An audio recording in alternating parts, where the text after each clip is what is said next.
Magic hands. Welcome, everybody. Welcome, everybody. This is the Tesla Q2 earnings call. It's going to be quite epic. This is the very first time that Tesla's now a robotaxi company and a robotics AI company. What we're going to cover today is first, here we are with the pre-show right now at 12:30 Pacific time. Then at 1 o'clock in 30 minutes, we will get Tesla dropping their financials deck. We'll go through in detail their earnings and the details of that. And then at 2:30 Pacific time, that's 2 hours from now, that's when the official Tesla event will happen. We will live stream that here right on this channel as well. And then after that ends, we'll do a post-show analysis. We have one of the best panels out there, the top retail analysts. You've got Jeff Lutz here, the manufacturing and supply chain expert. You've got Alexander Mertz, board and governance. You've got James from Invest Answers, finance, stock analysis. We have Brian White, factories and auto. And you have Larry Goldberg, business and energy. We'll also be joined today by Søren Basher in finance and robotics and Nick Gibbs in investing. This is the best panel that's out there. And we need it because every single time we do this, we want to get people's opinions and thoughts and giving us some guidance on what's happening. Everybody, thank you for joining us today. Is this an epic earnings call? Who wants to get started? Alexander, you're nodding. Well, I'm ready, right? I mean, this morning I thought what I'm going to put on. So first of all, you see something you haven't seen before. And then I thought it has to be green. It has to be green because I don't really care about the numbers coming out. I mean, obviously, we're going to look at whether we have free cash flow because that's important to my vision of it all. But I really am looking forward to this earnings call. I mean, Elon has made it very clear he is back and concentrated and sleeping on the factory floor again when his little children allow him to. And I want to hear all that. I want to hear our questions, but also the analyst questions, see how dumb they are again. I just think this is going to be fun because so many pieces are now coming together. We're witnessing this. We've witnessed this over years, and it's getting closer and closer and closer to the biggest milestones ever out there. And we're part of it, and I couldn't be happier. Thank you. And James? Yeah, I've got a chart and I've got a new method, so you don't have to worry about switching decks and everything else. If you want, I can turn myself into a deck picture. But I think a couple of things are happening, and I'd like to talk more about margins and surprises. I believe we are setting up for a nice little upside surprise here. And this is what I call wedgie time. This is a little bit of technical analysis, a little bit of a joke, if those of you went to boarding school like I did. But the green converging lines show a classic symmetrical triangle, which is usually a continuation pattern of something's going to happen. Something's going to break out. So the trend is up. It's being squeezed together. And this is fitting, we've been up since the gift of 220. I think we were on here all together at the 220 level, being a glorious level. Now we're at 331, 332, 333. And for me, there's so much tailwind. All I can see is a potential breakout. Obviously, we have a couple of things, bullish signals, higher lows, all that good stuff. And I think it's exciting as to what comes next. So that's a little TA entree. And I believe we are going to go up on this call. I could be wrong. Last time I did a little bit of TA stuff with you guys, I wasn't. So we'll see. We'll see. Well, wait till we get to Nick because he called it correctly. Is the stock going to go up or down at the end of this call? So James is predicting yes. Brian, you normally do financial predictions, but I didn't see you actually have an earnings estimate this time around. This is the group of the retail analysts that we have. Matt is the highest, 46 cents per share. You got Troy at 42, Gary Black 39. I think the street is, do you guys know what the street is? At 38, I think.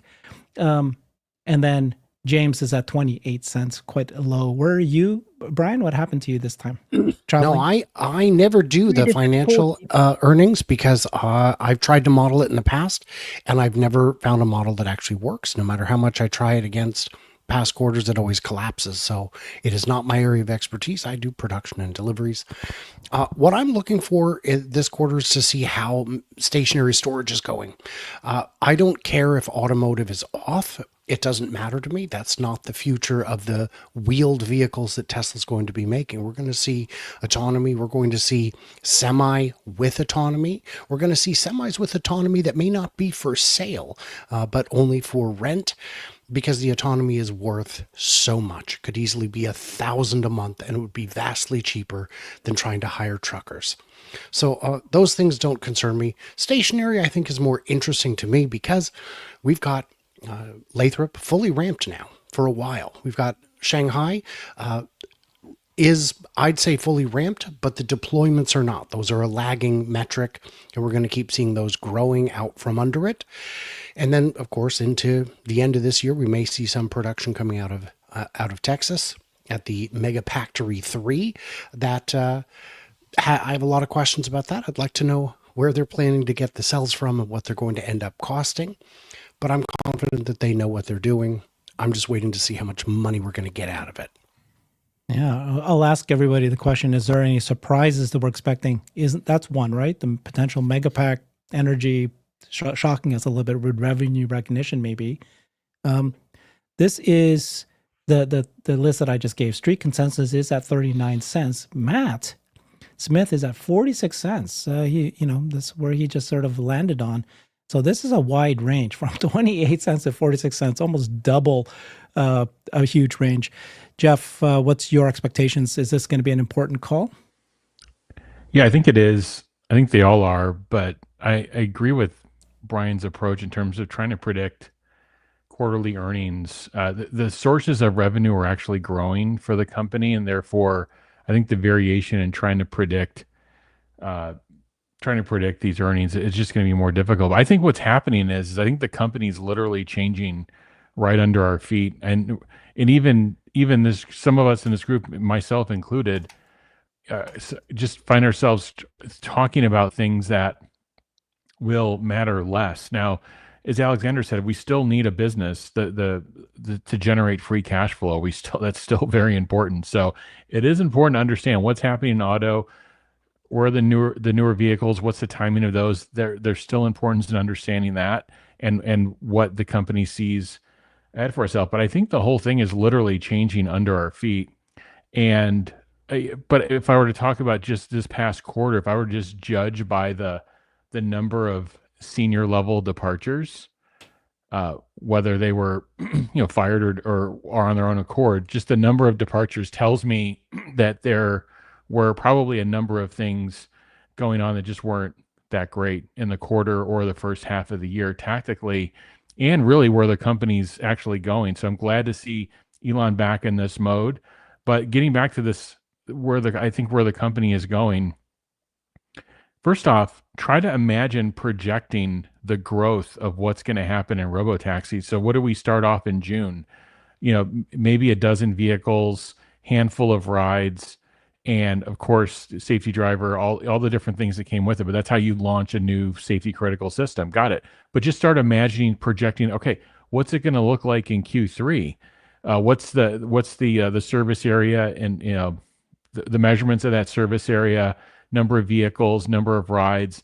And this thing looks like, if you look at the pipeline in front of it, in terms of the number of cities they're talking to, where they're hiring people, it looks like they're building a fairly expansive pipeline ahead of this and to grow this fairly rapidly. So if you were to just take robotaxi and autonomy and plot that growth, it looks like it's going to be it's going to be exponential. It's going to be growing I think at a fairly rapid pace. I know there's disagreement on that, but I think I think when you actually look at it over 4 to 6 quarters, that's going to be one story. But here's the other thing to think about. Hearing what's happening at XAI. You're hearing the 50 million H100 GPU equivalents over the next several years. Well, what's going to be needed to actually achieve that? You're going to need energy, and you're most likely going to need Dojo. So I'm not saying it happens this quarter in the guidance. Maybe it's next quarter in the guidance, but talk about forecasting, a year out in terms of this new version of Dojo ramping. I mean, what if Tesla puts this is a what if, but it's very likely, Tesla's not developing Dojo for their health. They're not developing it just to doodle around. They're developing it to have it be part of this solution. So just imagine a very large order, from XAI on the Tesla for Megapacks and for Dojo. Nobody's thinking about that. Nobody's talking about that. But if that guidance could occur, starting over the planning for these things from a fab capacity have to occur over a 12 to 18 month time frame. So you can start having that conversation now. So just think about that. Think about the growth in these areas. Think about plotting the growth of autonomy, robotaxi. Think about what this next release is going to look like from an FSD perspective. But I think the themes here are the growth of robotaxi and then the growth of their AI related businesses, both to power AI and to actually do the compute. Jeff, imagine, so Dojo is now going to be a line item. It could be, right, very soon. What's your estimate of what are we talking about here? This business unit that's going to appear out of nowhere. I think the street is going to want to get ahead of this. So it's not going to be big numbers in terms of the fab and shipments this year, but it could be bigger numbers starting next year and in 2027 for What sure. are we talking about? Like $1 billion? More than that. I mean, so I think this could be, again, it depends on the performance, their testing results, what they're seeing. So these are some of the key questions I think we'd want to understand. Because again, we've been talking about Dojo as this thing on the side. But now if you really start seeing what's happening, you see what OpenAI is doing, you see what everybody's doing in terms of scaling this compute. I think the numbers are a bit stunning to the street in terms of what they're starting to hear.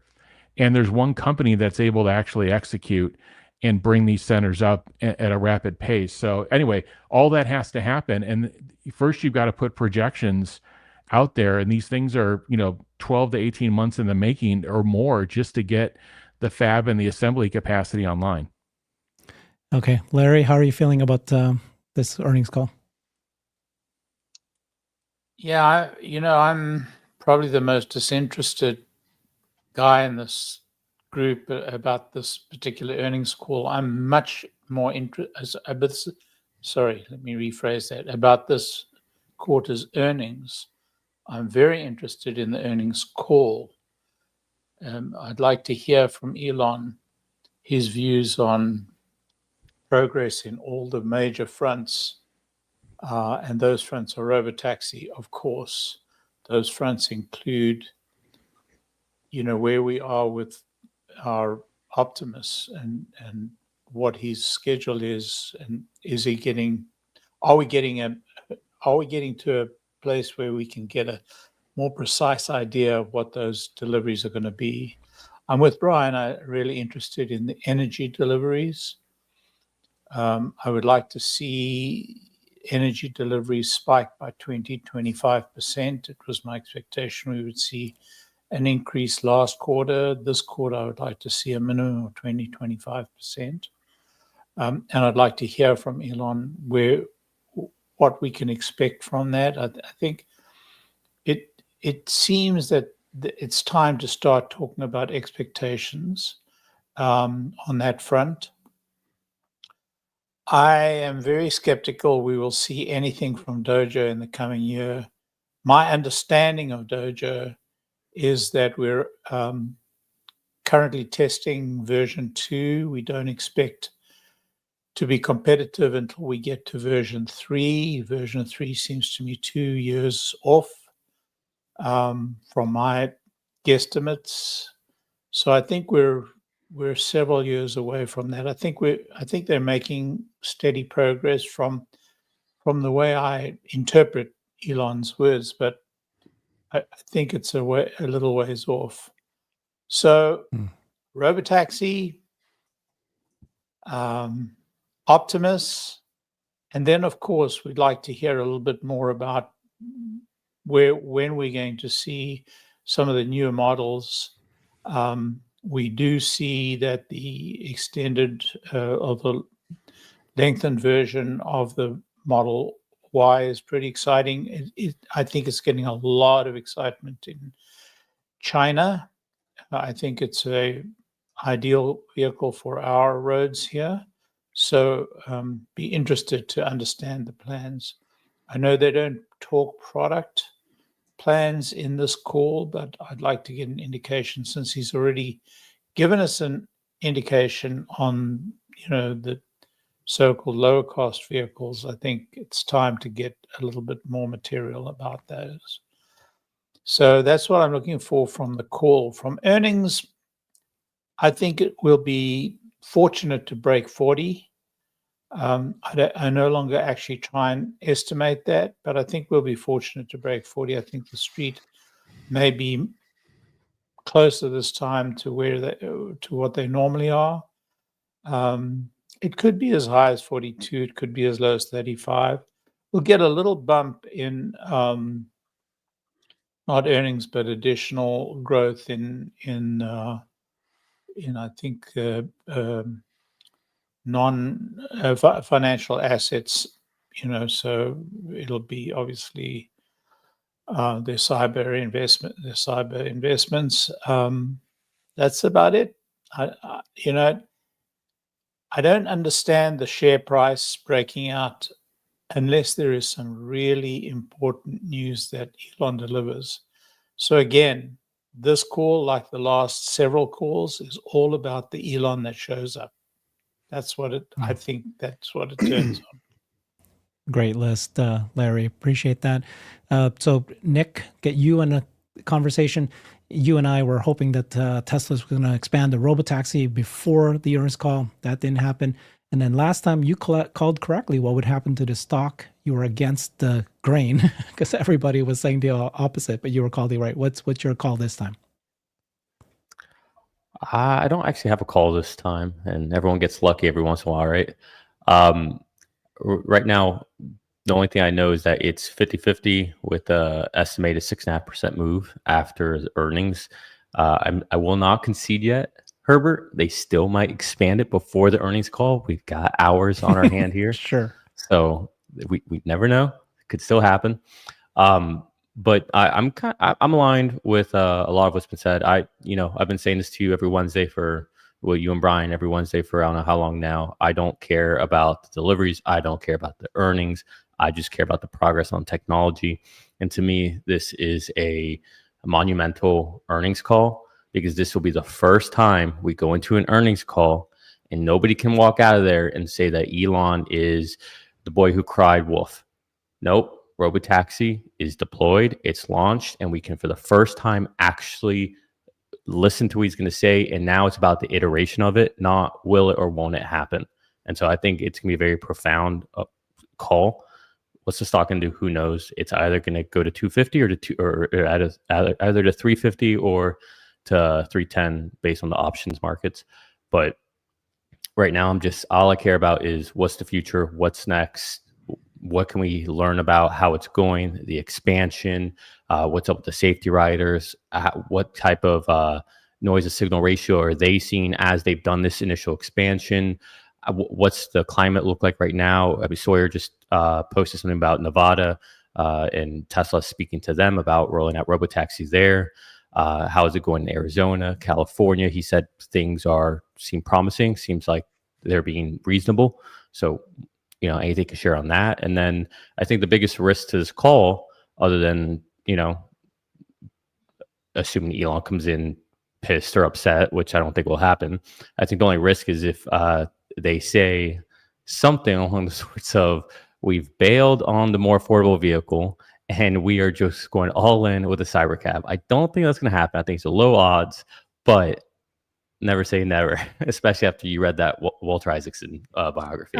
So I don't think so, Nick. But I also want to point out this is a very interesting call in terms of timing. We're waiting for this new compensation package from Elon that we'll discover middle of September in the new proxy.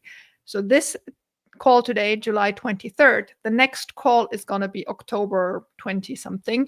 So about 2 weeks before the shareholder meeting.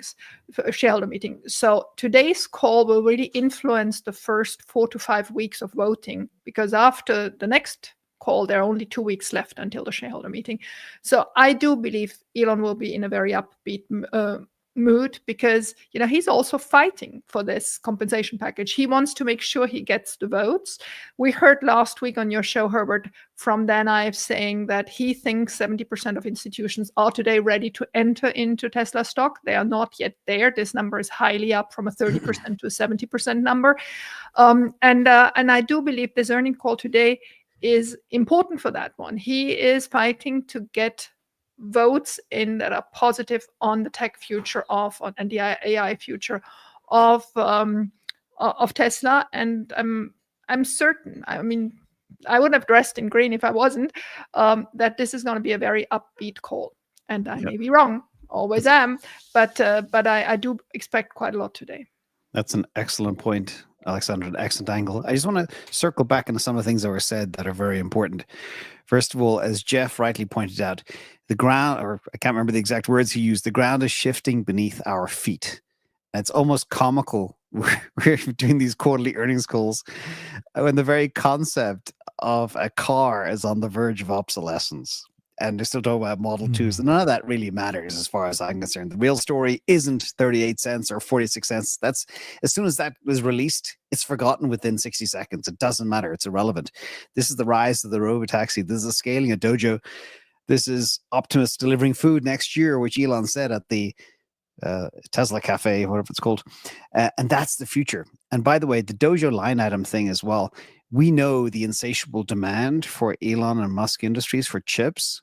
I believe they'll be dog fooding all of their own chips. They'll be buying them themselves or sharing them themselves or whatever business transfer model there is for that. I'd be interested in what the panel thinks about that. And again, Model 2, who cares? Cybercab ramp matters. When are they going to start putting that thing on the streets?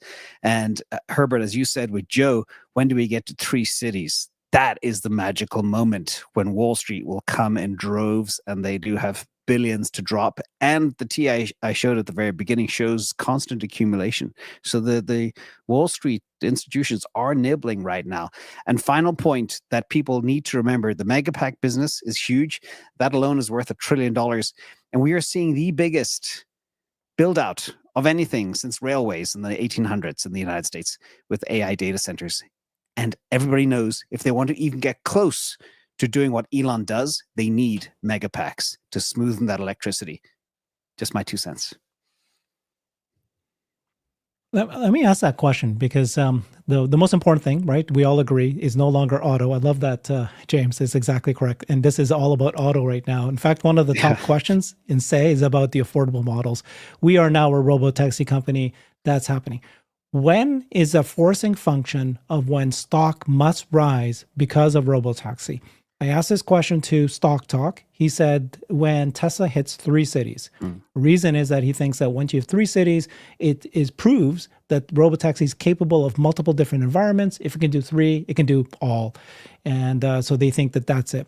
Joe Bakhti said, no, it's 2,000 robotaxis. And the reason why he chose that number is that 2,000 is 5 to 10% of the cash flow. And so then it becomes significant enough that every analyst has to line item it, and then they can see the growth. What does the panel here think? What is your forcing function? At what point is robotaxi no longer? I mean, if the stock price is at 300 right now, 3 something, robotaxi is part of it for sure, but it's not the bulk of it yet. What do you guys think? Who wants to jump in? I will first. I think 3 cities with 100 cars in each is enough. And that will show the disruption. We've seen what Waymo did to Lyft in San Francisco, where I am. That's all we need. After that, the concept is proven. Multiple cities, a couple 100 cars. We don't need 2,000. Who wants to go next? I'm going to agree with all that. You don't need to have a cajillion of anything to show disruption. One light bulb was all Thomas Edison needed to convince investors and journalists that it was a real thing. Mind you, it was the same light bulb. It was 10 different light bulbs, but the same principle applies. Either it works or it doesn't. We now have evidence that it works, but it being in one city is more of a demonstration than a real rollout of any sort. Once you're in 3 cities with a couple 100 cars each, you can actually show that it does scale, that it does work. And then the question becomes, how quickly can we get to 10 to 1 supervision, 100 to 1, 1,000 to 1. And that's going to be a whole other challenge. Getting it to genuinely unsupervised, where you don't need anyone at the other end of the connection, is going to be a much bigger challenge. But it doesn't have to be solved today for this to become absolutely huge in terms of revenue. It doesn't have to be cheaper than Uber. If it's the exact same price but no tip, it's already significantly cheaper. So I think, yeah, those numbers work for me. I just want to jump in here that it's 3 minutes to 1 o'clock. At that time, we should have the financials. Tesla financials will drop that. We'll open it up as soon as it arrives. Anybody here want to answer the question? Yeah, I'll jump in. I don't think it's going to be a moment or one thing that happens. I think your audio sounds a little weird. Okay. Real hot. Too hot? Yeah. Still bad? A little bit. All right. I'll disconnect it. It's going through your AirPods, maybe. Mm-hmm. Anybody else want to answer it while he's fixed? Or I just really quick, I think it's going to be a percent or many X growth story. And I think it's going to be easy for them to tell this story once they get a couple of cities going, just because of the sheer numbers and the sheer growth. I think that, and the distance or time between those periods of growth, they're going to be, the frequency is going to be much greater and it's going to be much tighter. I think that's the story they're going to be able to tell on robotaxi is much more rapid growth. I think we have the numbers. Herbert, I'm going to cut out for a while and read it quietly and come back, okay? Yeah. What do you mean you got the numbers? Somebody already? Jack, I don't see it. There's somebody who just said in the comments the PDF is out. No, market's not even closed yet. Yeah. That would be bad. That would be illegal.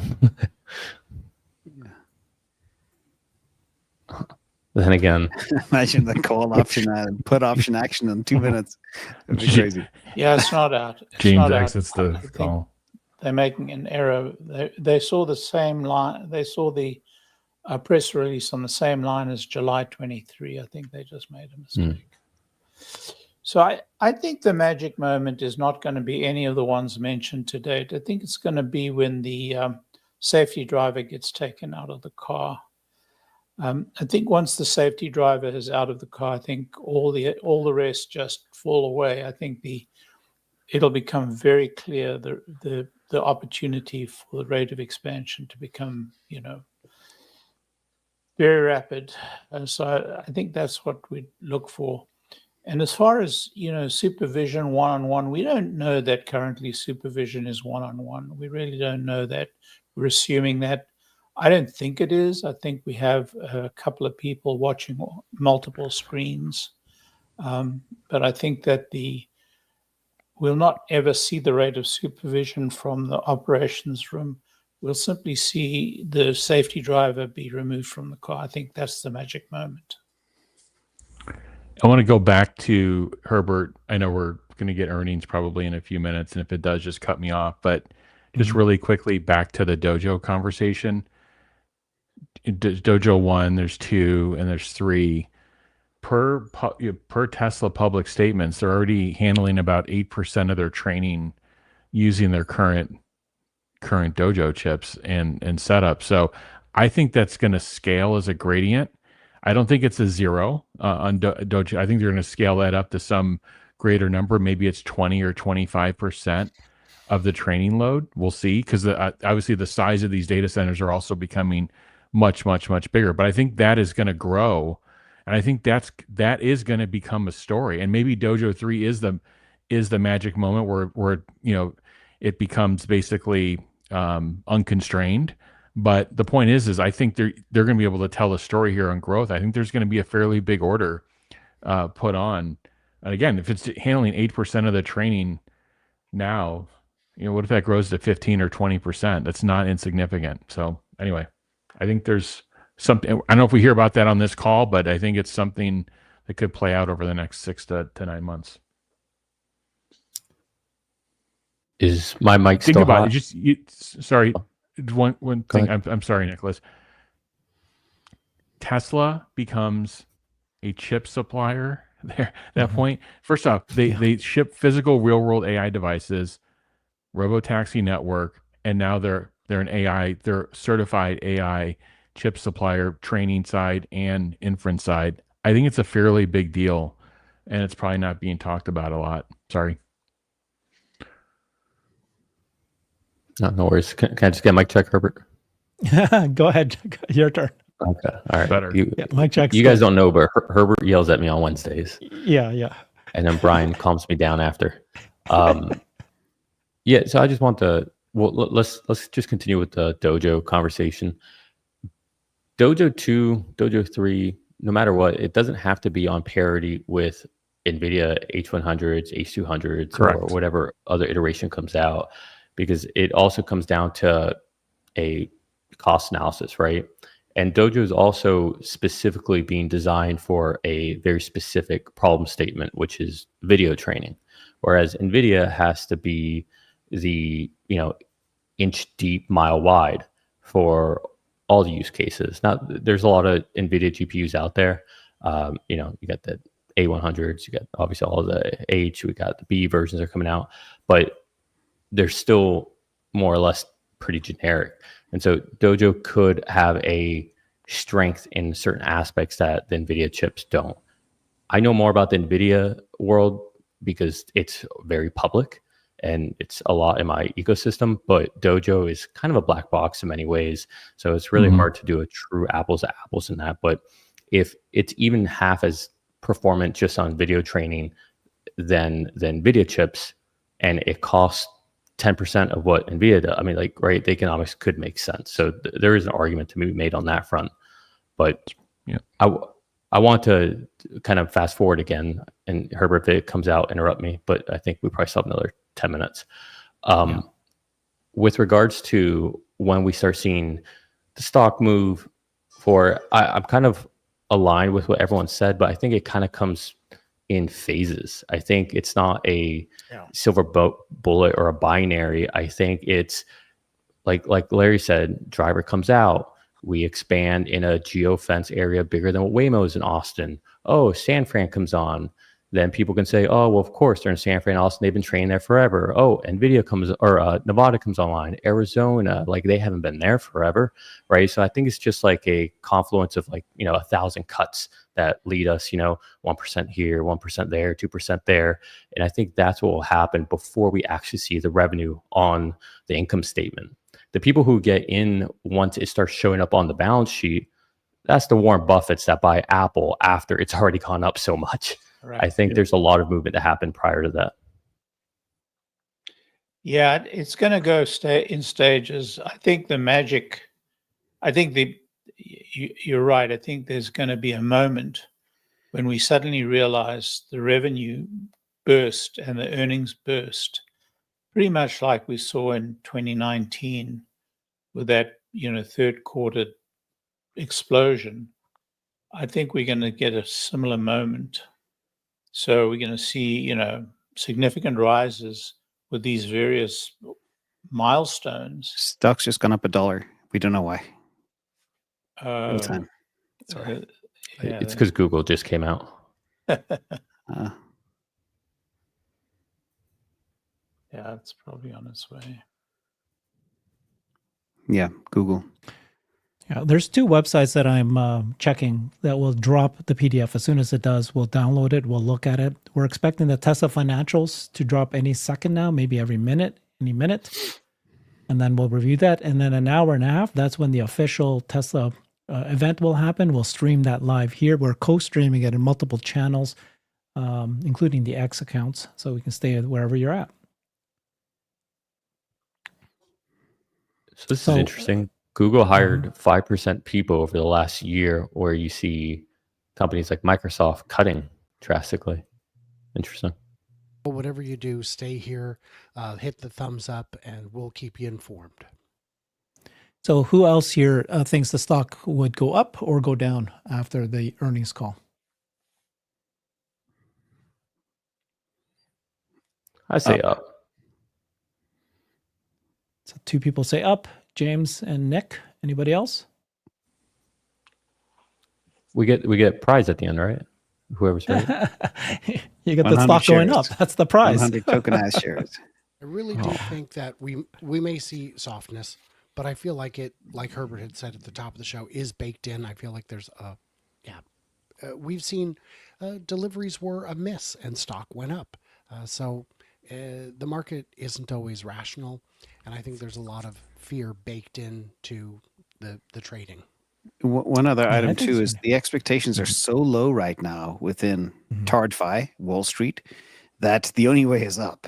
So where they like any surprise on margin or whatever else, and I think there will be a margin surprise to the upside too. That will make Wall Street happy, and that'll make the stock pop, I believe. Is there anything that you guys think could be a surprise? Alexander, did you think it's unlikely that they're going to talk about his comp plan or XAI? They're not investing? allowed to talk about anything that's going to come up in the proxy. So that's, I mean, they would even, if there's a question, not that an analyst would ask that, but if there would be a question from an analyst, they would say they cannot comment at the moment on that. Any surprises then? That they might Well, have it's to a say, like, surprise, right? If we know it now, it won't be a surprise anymore. You guys can guess on what might be a surprise. I mean, he may announce, cities that are close to approval, or even, where It feels like it feels like he's already said so on X. This California is almost about to be approved, right? It feels like it's already being. Yeah, Nevada will be a slam dunk because they want to be like Texas. So I expect that'll be easy to get approved. And then Arizona, similar, maybe a little more resistance. And then California will be big. They can't really deny it. And even Elon was surprised about how receptive they were. So It's usually just 3 minutes afterwards, right? This is a little late, 10 minutes after. No, normally it's like 4:15. Oh, okay. So maybe another 5 more minutes. Yeah. They're pretty before it much drops. always at the same time. Like it's pretty much automated. Like Google's always right at 5, like clockwork. yeah, I would want to hit up Jeff regarding Dojo. People talking about that being a line item. Won't they be just using all those chips for themselves or for Musk Industries? No, I think I mean, they could be selling them, but it could be selling them to XAI. So it could be used for Tesla. They could be used at XAI. XAI is turning into now the number one consumer of GPUs. I think at a rate and velocity, they probably are. Maybe there's other entities that may have more total installations. I don't know. We'll have to see what some of the stats look like, but they're turning into the number one consumer of it. So I think it's a big deal. And yeah, it's going to be inside of Musk Industries. But again, I just think that Tesla's not known as an AI GPU infrastructure company. They're just not. Most people don't know that even in the car, the inference compute is all, those are Tesla chips fabbed at TSMC. People don't know that.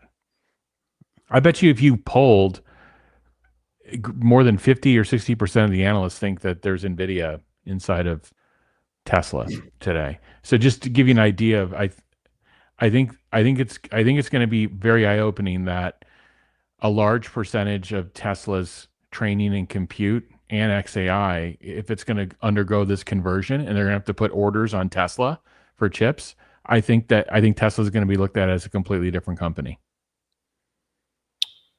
That's actually Something a like good that. point. I was thinking about this weekend and I wanted to discuss this with you. I think we should push the Tesla's people out. that make. Well, there you go. I'll tell you later what I think we should push for. But anyway, here we are. Let's download it all and then discuss it. See you all soon, okay? 33 cents. Thanks, Alexander. 33. So James Stevenson was pretty darn close. But It's a about in the mess. middle between James Stevenson and the market.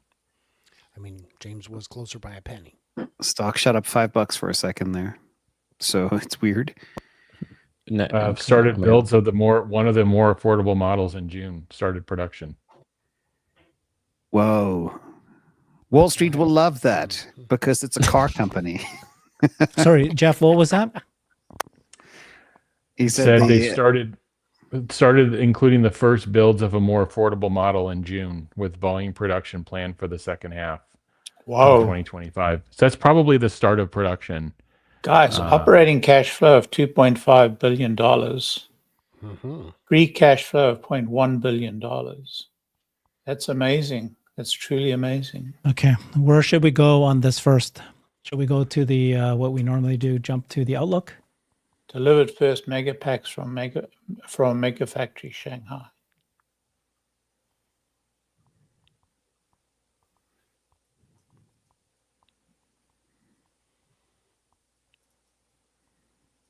I don't see anything interesting in the outlook. Can also read it out loud a bit for those with smaller screens. Plans for new vehicles that will launch in 2025 remain on track, including initial production of a more affordable model in first half of 2025. What? Okay. Did you see that? Yeah, they started producing them. That's the point. Okay, including initial production. So what it has already been produced, starting to be produced now. That's why I just said it started in June. That's what he said. Okay, Cybercab will continue to pursue it. Okay, everything's just on track so far. That's what it says. So let's go back to the beginning. So go ahead, Larry. What are you finding here? Storage deployed is down 9.6. Well, it's up quarter-over-quarter, but cash flow 2.5 billion. That's good, right? Yeah. It's good. Yeah, I said that already. Yeah. And then, sorry, what was the earnings? Deployments on Megapack will be lumpy. So if it's down, that doesn't mean to me that it's actually any sort of trend. It's just lumpy. Correct.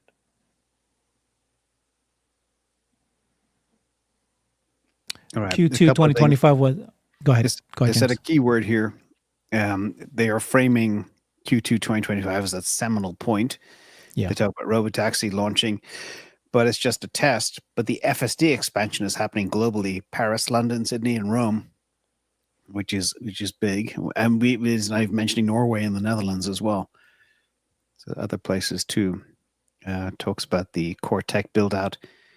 They added another 16,000 H200s on top of their 67,000 H100s. Revenue decreased 12% to 22.5. Vehicle deliveries. That's compared to last year's quarter, yes. Mm-hmm. Year of year, yeah. Operating income decreased 42% to 0.9 billion. So numbers went down, right? Mm-hmm. Quarter end cash is 36 billion. Pretty healthy. Record TTM deployments for Megapacks and Powerwalls. Energy grew 846 million. With the first deployments from Shanghai too. So Shanghai is alive and well, as we knew.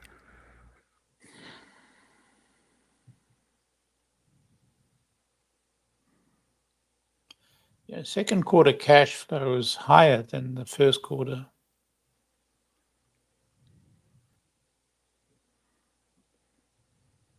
Gross cash collections were 2.54. We can read this. I think this is important here.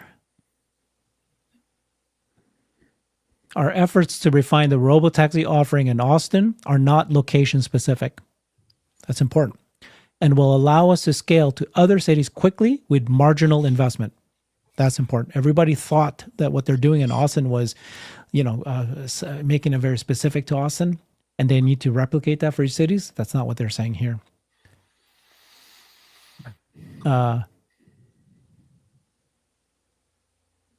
16,000 H200 GPUs at Gigafactory, Texas. Cortex is now at 67,000. I think that's what's expected. FSD miles is now at 4.5 billion. I can't drive any other way anymore. I just did 6.5 hours yesterday, another 6.5 today, and I feel great because I didn't do the driving. I just kind of hung out and kept my eyes on the road. It works. It just works. There are places where you have to pay more attention than others, and this is on the 13 build that we got last year. We know that there's a build that they've been working on in Austin that we haven't been able to drive yet. Dave Lee made a post yesterday or the day before saying, you guys don't understand how big the jump is going to be between the version we have in our hands today and the version that is on the robotaxi. It is much smoother. It is much more natural, which I didn't think was possible, but I believe him when he says that's what it was. And Herbert, you've got experience with that as well. And they also did say they're sacrificing short-term margins and deliveries to position itself for the next industrial epoch, which is everything AI-driven, everything software, and that will eclipse the hardware profits. The software revenue will soon eclipse the hardware profits, which I think is interesting. They're not comparing profit to profit, they're comparing revenue to profit, which is interesting because the margin is going to be so different as well. And the big focus, of course, FSD, energy, robotaxis, and then humanoid. What do you guys think about the free cash flow falling? At least it's not negative. Yeah, that's the sacrifice they made. They're steady at like 37 billion in cash, which is a truckload, and hopefully they put 10 of that into XAI soon. Yeah, I think we were expecting free cash flow to go negative, and it didn't. Yeah, we did. That's exactly right. The actual total cash flow was higher this quarter than last quarter. This second quarter than first quarter. It's just the net dropped because they obviously spent more on capital equipment, but actually the cash flow from operations rose. That's a very interesting factor given the actual the actual revenue is higher too.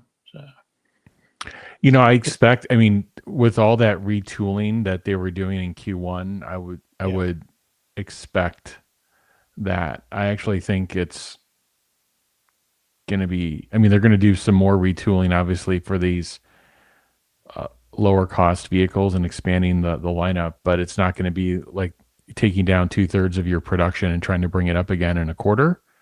That kills cash, kills a number of different line items. So actually quite encouraged by what could happen in the second half.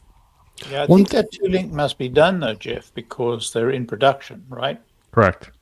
So that tooling now starts being written off against production. Correct. But up to now, it's just been cash flow. It's very interesting, very exciting, actually. Yeah. One thing I'd want to ask is what is going to be the next, they're definitely doomed scenario that the fear, uncertainty, and doubt mongers will try to spread? Is it that because they said, well, the sales are going to be down. Well, now it's the cash flow is going to be down. You'll see they're spending too much. And I don't think they are. The cash flow's still there. The big negative is going to be the regulatory credits. This is probably the last quarter that we'll see significant regulatory credits. Going to drop by half next quarter and then to zero the following. Well, not to zero, maybe to a quarter. It's only a 20% haircut. Isn't that right, Jeff? Yeah, it's going to step down. 40 estimates are 45% of credits come from outside of the U.S. And remember, there's a lot of capitulation out there, even with Western European. Sorry? That estimate cannot be correct. Why not? Because European sales are not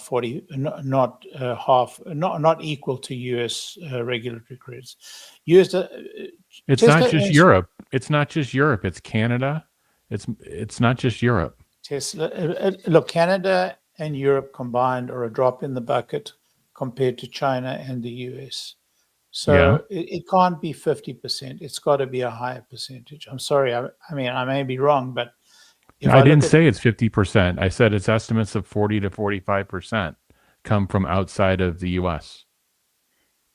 Could be. It could be 35, could be 38, it could be 43. It's not zero. These people that are projecting regulatory credits to go to zero are not doing their homework. I think it's the low 30s. That's my guesstimate. Okay. Well, there's been some folks that have done some analysis of it, including Troy, who thinks it's on the order of 40 to 45%. I look up some other stuff too, but yeah. Who knows? That could change. Well, it dropped by about 20% this quarter. I don't think so. To 435 million, right? 600 to 439 on higher sales.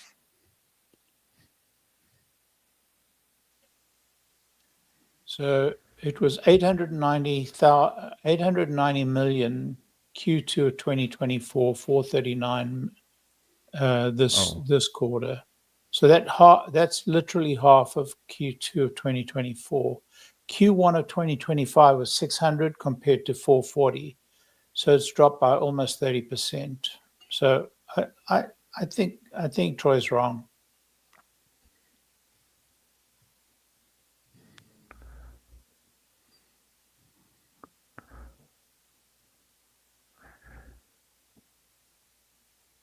You really got to be able to get into that system and understand the latency, everything that's involved in it. It's not a quick conversation, I don't think. Okay. So what do you guys think? The big story here is that the more affordable vehicles are on track. And the production of both Cybercab and the more affordable vehicles is already starting to happen. And then, of course, the expansion of Robotaxi, but we haven't really idea. What else did you guys read here that you thought were really important? I think reading between the lines, they talk about the next industrial epoch. Yeah. And they are sacrificing short term to go all in on AI and autonomy. That is the message. Where did you read that? Yeah. Just reading just all the different pieces. It's not explicitly stated, but basically just looking through, they're basically saying, well, we're doing this and this and this, and this is where we believe the bull is going, and that's their clear bet. That's 6 or 7 different sentences. Yeah. They also talk about the strength of energy and energy storage being another huge energy. Spot. I think energy is one of the 3 big lines. So after reading it quietly, I have 3 points. 1, production started. And Larry, remember the last Cyberballs last week when you were telling me they could have not, where would they hide them? Well, you see they are hiding them. And even if Joe Techmeyer doesn't see them, they are there. Or maybe Joe saw them, but is not talking about it. Yeah. The second point for me clearly is that energy, which is the picks and shovels of all this AI business, is making immense progress, deployable 4 times quicker than anything else. And that's what's now needed. And Tesla is just uniquely positioned for this whole energy game. And the third one is free cash flow. I mean, I call this financial engineering. They could have also shown a negative free cash flow, and they obviously wanted to land just above 0, and they did, which you can. I mean, you slow down a little bit your capex or whatever, and that's how you get to these numbers. It's not as if these numbers are just randomly coming up on June 30th. So they did engineer this to be still slightly positive, which is, sort of a relief. Well, it's 146 if I recall it right. I just looked at the free cash flow numbers. Exactly. You see that little red dot. You see exactly. It's tiny, and it is what I call financial engineering, meaning you manufacture a result because you, in consequence, spend a little bit less on capex or whatever else, and that's how you get there. And they did it, which is fair enough. So this is, it's a bit of a, I wouldn't call it a stomach ache, but you wish that it would be easier, but that is just the way it is. This shows this is just a heavy growth company. Go ahead, Larry. Just a point on that. Their free cash flow may have been engineered, but their actual capex rose quite dramatically from first quarter, and was not as high as the third. Yeah, not as high. Do we have a table on capex? Where's the table on capex? Yeah, it's on page. Where is it? Yeah, it's towards the end. You see the numbers. You see capital expenditure on page 4. On page 4, the third line. Yeah, it's capex here, up here. Right, what you want to go is reconciliation. Yeah, you want to go to the. Yeah, I suppose that'll be okay. But I'm looking at this second last page, the page just before the statements, and if you look at their capex, it's not at inordinately high levels, but it's higher than almost every other quarter before it, except for Q4 of 2024 and Q3 of 2024. Yeah. So it's at a pretty healthy You're level. looking. Are you looking at the 2.394 number? Which Yes. is so. This is the Right fourth slide, Herbert. Just Yeah. after the cover page, whatever. It's the third line on the bottom. You see, it went from 2.27 to 3.5 down to 2.7. Last quarter, only a little bit less than 1.5, and now up again to 2.39. I see. Yeah. Okay, right here. And you see, So- that's how it works. You have the net cash, that's 2.5 million.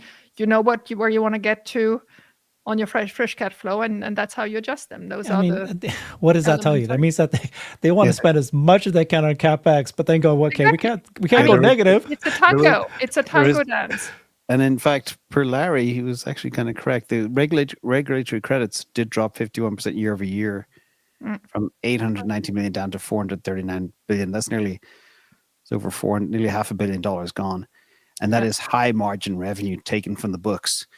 That is probably the big kicker here. Also, the mix of vehicles, less expensive ones like Cybertruck, S and X, and more cheaper ones, which impacted margins just down slightly. Gross margins 18%, now 17.2%. So that's the stuff that Wall Street's obsessed with. I know, but aren't they it's pretty crazy? good. Yeah. Exactly. I agree with you. Aren't they crazy? When we had high ZEV credits, they were like, oh, let's ignore them. That's not real revenue. Let's ignore them. Now that they're going down, it's like, oh my God, the catastrophe, where is it going? And I mean, Alex Potter did a very good study on it, saying they're not going to completely disappear. There will still be about 3 billion? Yeah, 3 billion trillion. 300 billion. Yeah. Piper because Sandler. they're gonna Piper Sandler, Alex Potter. But I mean, whatever it is, that is what CFOs do. They see how much comes in. That is a number that you have to adjust with and you have to live with, and then you manage the others. I think this is finely managed. I'm no way disappointed or whatsoever. It's a fine line, but it also is an argument for Larry, who says if we can do a stock deal with XAI, exchange stock from Tesla against stock with XAI, that'll be much better than spend money. I mean, we really don't have enough money. 36 billion is great, but it's not as if we can just throw it out. So the least we spend on XAI by getting the best out of it, better we're off. Yeah. I wanted to, one of my followers, I want to credit him, Jeff Pogarty. Look at page 12 of the earnings deck, the picture, and look at the car in white near the bottom. Why is there only one car in white? Ta-da! That's what they've built. If you see Herbert, What? look at the slope. Look at the slope of the roof, and then look how it drops off in the back. I do you posted mean, this, and and people are going, "You're reading too much into it. That's just a Prius." You didn't believe me anymore. So what are you saying, Jeff? What are you saying? I know what you're saying. They're making a compact version of the Y, probably. Yeah. And that's it. It looks The just one like a thing- Prius, though, Jeff. Because look, take a look at this. See that little antenna at the back? And the door handles. But the front doesn't look the same. The front and the light. It's don't got look a the same. grill. Exactly. Well, and the door Well, handles are not it's- Tesla door handles. Because you see They're that you old see school. the Y, you see the Y next to it. The Y has a different, more angular front, and no. Yeah, maybe grill. it's not. Maybe it is showing off the Tesla charging network and deal with multiple vendors. I don't know. I still think they're doing. Look, guys, there's a a smaller dog here. version of Maybe the Y. Tesla's going to start selling pets. That's how we do it. drones disguised in pets. Oh. That's a nice idea. You're not, As somebody you're not who's seeing, expecting, I was looking at the stroller. So I was going to make Drones disguised as strollers. I'm missing the whole point. The stroller is the point of the picture. thank you. Yeah, Wow. there's just a drone that took this photo, and it's not on the camera, but the drone is, Tesla's going to get to the drone business. It's so obvious. It was Now right I there think all you're along. reaching a bit, but them making a smaller vehicle, I think, is on the horizon. Yeah, for sure. Herbert, Well, I think there's a lot of yeah. debate on that. I think the most impactful thing in this entire slide deck is the comment about what they're doing in Austin is not Austin specific, but it's going to Yes. allow them to scale in other places with less investment. Yes. Those are very carefully worded words. It's Okay, very where is it specifically now? chosen. Yeah. That's, You pointed out earlier. yeah, I did. Yeah, here it is, I think. Yeah, right here. Yeah. The robotaxi offering in Austin are not location specific and will allow us to scale in other cities quickly with marginal investments. I think, especially after the last earnings call where they talked about potentially having to have city specific models or geo, they said some things that were a little concerning, but this, go ahead. Nick, they said Austin would be geofence. That's all they said about geofencing. They said Austin would be geofence, and that was why the assumption came that we're going to have a geofence situation. And we're also seeing the validation vehicles everywhere. So everybody kept saying, well, see, now they have to do what LiDAR does. They have to validate every single street. That's not necessarily important. It's definitely not important. But with the marginal investment too, that makes me think that when they do expand, they may need to, I'm sure for a little bit in these next few cities, they'll want to have, not have to, but want to have someone in the passenger seat. Absolutely. I mean, let's be honest. If someone's in the passenger seat, they're not actually doing anything too critically safety related there. Like, sure, maybe on the very fringe of margins, on the very end of the standard deviation curve, but still, I think what that's saying is that as they get through these initial cities and they see the stuff that they did in Austin, does that allow them to in a quicker fashion remove someone from the passenger seat? These are the things, the stepping stones that are going to allow them to all of a sudden go to Raleigh and to Andover, Massachusetts, and to Tampa, Florida, right? It allows them to open it up without having to have investment of hiring people, et cetera. So to me, that was just I think that's the most important line in this. I agree with that. And I think that they'll be able to remove the driver, that they'll have the drivers in the passenger in the passenger seat for some time to come. But when they remove it, they'll remove it from pretty much all of the sites at the same time. And I think that Jeff, this paragraph here on batteries, and it says here, our lithium refining and cathode production plants remain on track to begin production in 2025, onshoring production of critical battery materials to the U.S. And then it says, we are on course to begin domestic production of our first LFP cells for our energy storage products later this year. Yeah, that's assembly.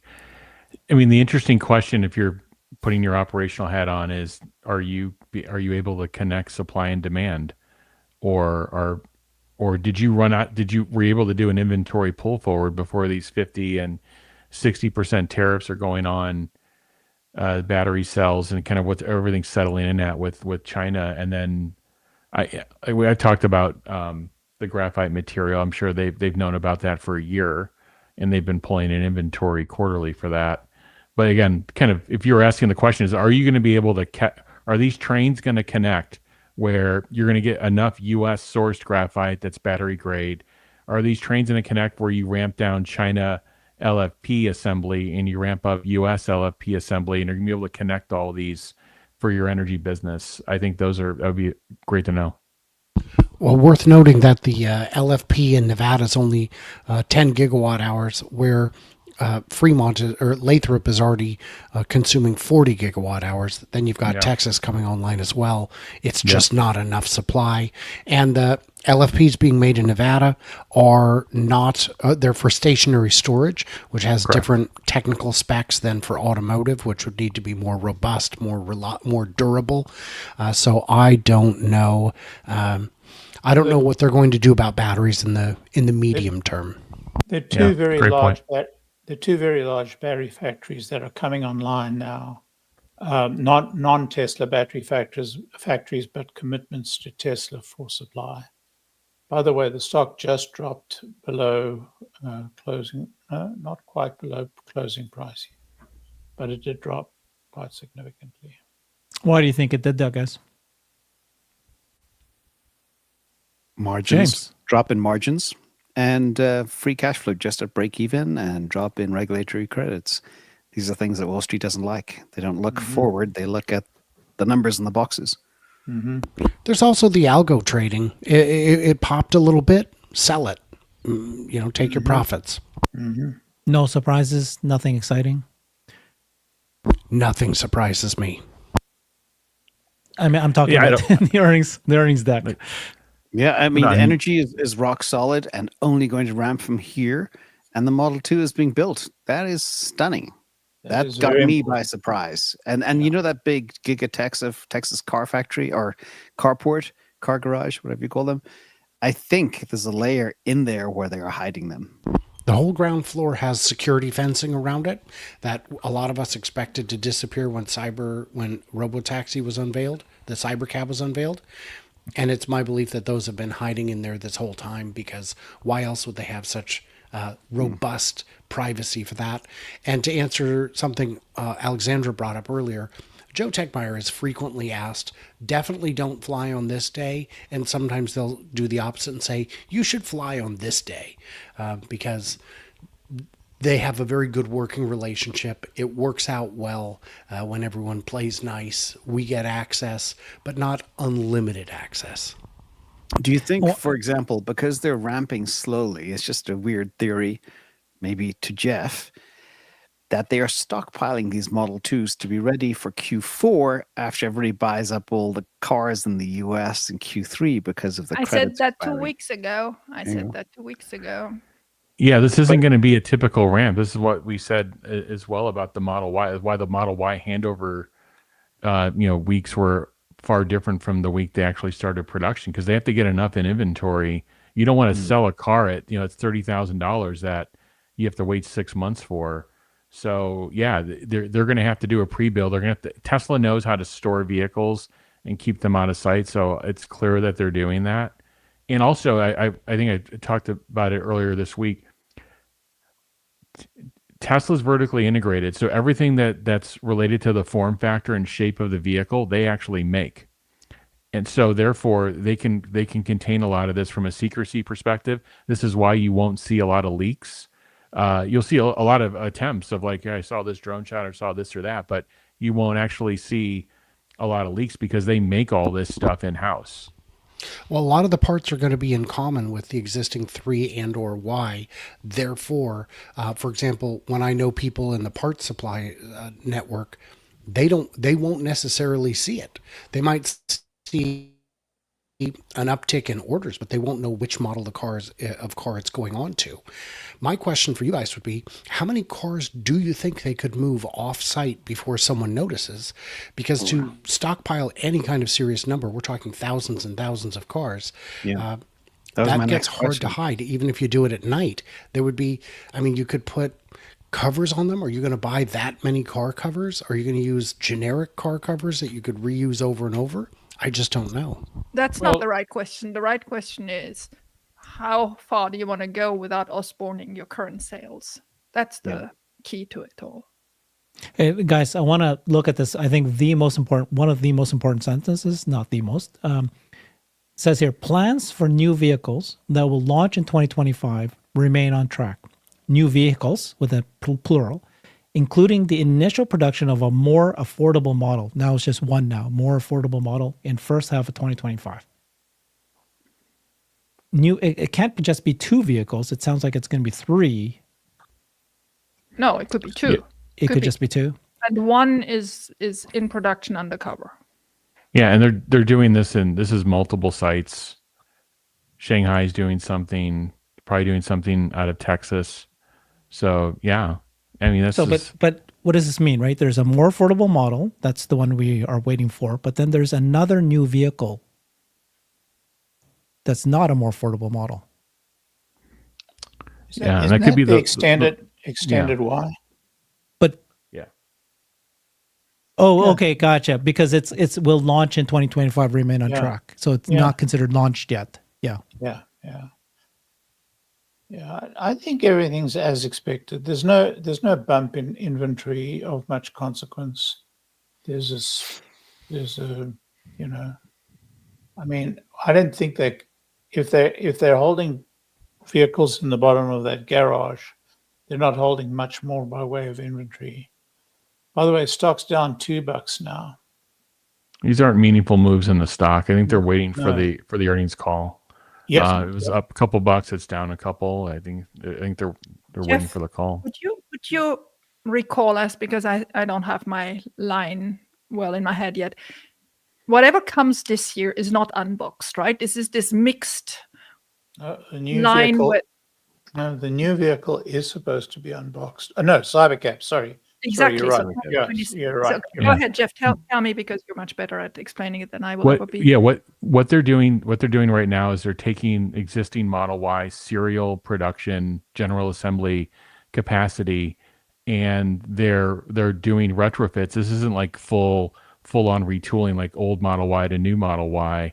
These are smaller changes, and as Brian said earlier, there's a lot of reuse of the guts of the things that are inside of these things. I believe what they're doing is a smaller version.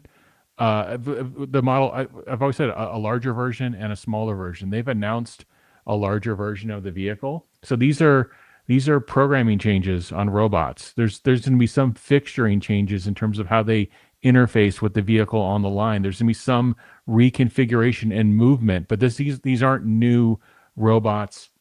This isn't all new tooling that's needed for all these parts. It's going to be a lot of reuse of the existing Model Y, and that this is just basically fanning out the Model Y series. And I've seen some of the conversations on X. I honestly don't get it, coming from a product background. When you have a hit product, and they do, the Model Y is a certified global hit.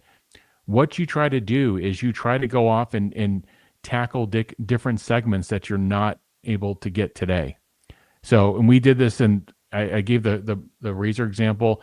We did a thinner one because we found out the original razor was just too wide in the hand, and we needed something that could bring in more women into it. So we made a narrower version of it. So I think that's what they're doing, and it allows them to reuse a lot of the tooling, pull down the CapEx, and responsibly then bring up their utilization. They're basically saying in this earnings deck that they're underutilizing their capacity. That is a drag on COGS. That's a unfavorable drag on COGS. So if you can get that utilization up, you're going to bring COGS down for everybody, and you're going to do it in a more responsible, cash efficient manner. Before you go to Cybercab, now you've got all new tooling. Now you've got a completely different factory configuration. You've got it's a more modular assembly approach and completely different components. They haven't talked about it in the deck, and who knows if they'll talk about it, but I think they're going to be using some of those Cybercab components. They're going to start bringing those forward as well. The stuff we don't see. Thank you. When you guys look at the photos, it's a small thing, but you got this, which is a beautiful Tesla ecosystem. Then they've got the FSE Supervised has been tested in Paris, London, Sydney, and Rome. And we know that Elon said that Europe and China are coming, FSE Supervised, and even Australia. We heard that coming. Then the first autonomous delivery of a vehicle. Nice photo of that, just to commemorate that momentous event. Then there was like 4 photos of the diner. 4. That's a lot more than I would expect. Of course, this one's good. First responders, honor them. This is near the Palisades fire. So I thought that was important that they honored them. Open for charging, dining, entertainment. This is a beautiful hero shot. Another good shot here of actual interactions. And then, another one there. So I don't know. 4 is quite a bit. Do you realize that this diner is going to be a lab showcase of Optimus?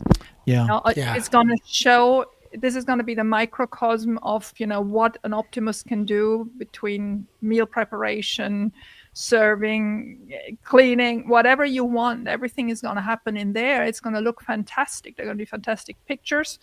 And it's open 24 hours a day, 7 days a week. It's going to be a real showcase for Optimus. Well, what I was going to say is, looking at the pictures of the diner, all I could think was too many humans. No, on the Model Y line and changeover, when they did the retooling, that was retooling for all of it. So there wasn't. It's not like they took all the lines down and then 6 months later have to take them down again. It is pretty clear that that was all done at the same time. And because the Model Y has lines in Fremont, Austin, Shanghai, and Berlin, we know Berlin and Texas are grossly underutilized. This will give them an opportunity, as Jeff was saying, to increase that, get more bang out of the existing buck. And yes, that will not just improve overall costs because of the line utilization, but more models, more units using the same parts means lower cost of goods, economies of scale. Yeah. Remember, Tesla is still dodging a lot of tariff stuff. To bring up a new product, they're doing supplier changes, they're doing location changes. The tariffs are a very difficult thing for if you make hardware that's very complex, 10,000 parts. Tariffs are a very difficult thing. I would say Tesla, if compared to other automakers, is in a much better situation, but they're not unscathed and having to deal with this. And we've seen now that the shift of product out of Brandenburg to Canada, which I think is actually a good thing to fill up Berlin. But yeah, there's a lot of that happening in the background. I think they mentioned it in the deck as well. I think it's a real stress on them trying to get these new products out and then also trying to deal with these localization changes. It's great that they're starting from a point of greater than 90% localization in all these different sites. They're in a much better situation. Other companies are in a world of hurt. Oh, yeah. In fact, I put together a little table, Jeff, and you can keep me honest here to see if this is still valid and true of the actual impact of the tariffs from different components that they get. But worst case scenario, I reckon, is $3,000 to $4,000 per vehicle. And if you compare that to graphite, one of the things that is hurt actually is the graphite with the tariff rate from China up to 100% for graphite, but that's only $200 to $500 per car. Can you vet me on that? And then other parts that come from Canada and Mexico, maybe a tiny fraction of the $2,600, etc. It's a good attempt, James. But I think the way to think about this is a great company and supply chain is not going to allow all these to stack and stay that way. So, like I said on graphite, it is closer to $800 to $1,000. By the way, it's a little bit higher. But again, it's a gradient. They're going to figure out how to get localized graphite supply. It's going to take them a little bit more. They're going to pull in inventory prior to this graphite tariff. I don't believe it's even this anti-dumping thing hasn't even. I think it's been announced. I'm not sure it's actually been signed and it's even been put in. But what Tesla's known about this, again, they've been writing letters on it since Q1. They've known about it probably prior, and they've been pulling in inventory, and they've been working with new suppliers to qualify them and localize them. But yeah, so my key takeaway from all this is a great company isn't going to allow all of these to be serial and stack. They're going to solve it, and they're going to solve it in a gradient fashion. So there is going to be some impact. It's probably going to be a couple $1,000s per vehicle, but there should be this roll off of them solving these again. But that's why you want the tariff situation to settle. Like you want it to, like, okay, is this what everything's going to look like? Great, we'll go and solve for that. Yeah. By the way, the 15% in Japan threw a lot of people for a loop, and you've got a lot of the existing auto companies saying, "Hey, what gives?" Right? 15% out of Japan, and 30%, 25-30% out of Mexico makes it a difficult conversation. Yeah. By the way, I had Go ahead. I had dinner with the grandson of you probably remember the pencil factory, the Faber-Castell, Eberhard Faber's grandson. Of course. And they make pencils from graphite, so there is graphite in the US somewhere. There is, for sure. That is true. Herbert, can you go back to the FSD chart that's on page 8, the blue and red one? Yeah, before we get there, I'm just set up right now. Just want to remind everybody that it's 1:50 right now. In 40 minutes, that's when Tesla will do their live stream. We will play it right here. As soon as this goes live, we'll play, and you can listen directly to Elon and the Tesla team sharing their commentary on the Tesla financial results. So that will happen in 40 minutes. Okay, let me set that up for you, Alexandra. Sorry, you want what? I want that chart where it has in blue the FSD miles on version 11 and in red the FSD miles on version 12 and beyond on, yes, that one on the top right. Can you get that bigger? Yeah, exactly. And, we're so used to these, but if you see the slope on, oops, now you were on the next page. Oh, sorry. Thumbs. Fat fingers, you're trying to say? Yeah. No problem. Yeah. Yeah. So Go ahead. it's the slope is accelerating. We're so used to that. And Gene Munster just made a very good post about it. The miles added in the June quarter are 1.2 billion. So the year-over-year growth is 140%, but the miles added in March quarter were 0.6 billion. So we went from 0.6 billion to 1.2 billion. Yeah. Exactly. Wow. I have a question regarding that fellow. He doesn't own any Tesla shares, but he's a Tesla expert. How is that possible? Well, he's a fund manager. I mean, he's obviously an analyst, and he has now his financial advisory firm, and he has a fund, and I think he has some Tesla in that fund. Because I saw At least him on last time I looked, but that's a while ago. CNBS, and he just did his disclosure. He doesn't own any or have. No, any he doesn't exposure to personally Tesla. own any, but I think his fund does. But I have to check it again because it's been a while that I checked his fund. When I checked last, he had some. It was actually one of his top 5 positions then. Can you imagine us sitting here and talking about Tesla all we're the time spreading it. and not owning any Tesla? It's just, Yeah. I have a hard time rationalizing that in my small brain. Yeah. Larry, can you address this bottom chart here, which is the AI ramp, H100 equivalent GPUs? We just heard, and maybe you can give us an update of what you heard XAI, to Elon announce what the goal is for XAI and where XAI is. But here's Tesla's, and it looks pretty good. I mean, here we go, June. I mean, it's kind of flat here, and then it's planning to go up here. What are you happy with this? Yeah, the numbers are going to explode though next year, or not next year, sorry, next quarter, when they start building out the new factory, the new installation at the second in the new building. The numbers are going to explode. The new building's, I think, 3 times the area of the old. So, I mean, you ain't seen nothing yet, is I think as the saying goes. But you're happy for this quarter, September 2025? Oh yeah. This is the plans. Yeah, this is a pretty significant. This is a pretty significant expansion, right? Yeah, it's a very significant expansion, in fact. So I think it actually surprised me that it was as much as that. I didn't realize they had as much space available. Thought they had built out, the whole space, but apparently they had a lot of space available. This shows that they've hit over 100,000 GPUs equivalents. Equivalent, yeah. They A100, B100, sorry, A100. H100s. H100s. H100, right. Equivalent. So we don't know how much of that is in more advanced chips that, that take up a lot less space. I mean, dramatically less space. So when they start the second factory, the amount of space they have is just incredible. Did you notice, by the way, how low the roof is? It's, that's part of, the temperature control. So they want to get, all the volume of air out of there as fast as possible as it heats up. So that's have a photo of that. Yeah, they have the largest supercharger site. Mm-hmm.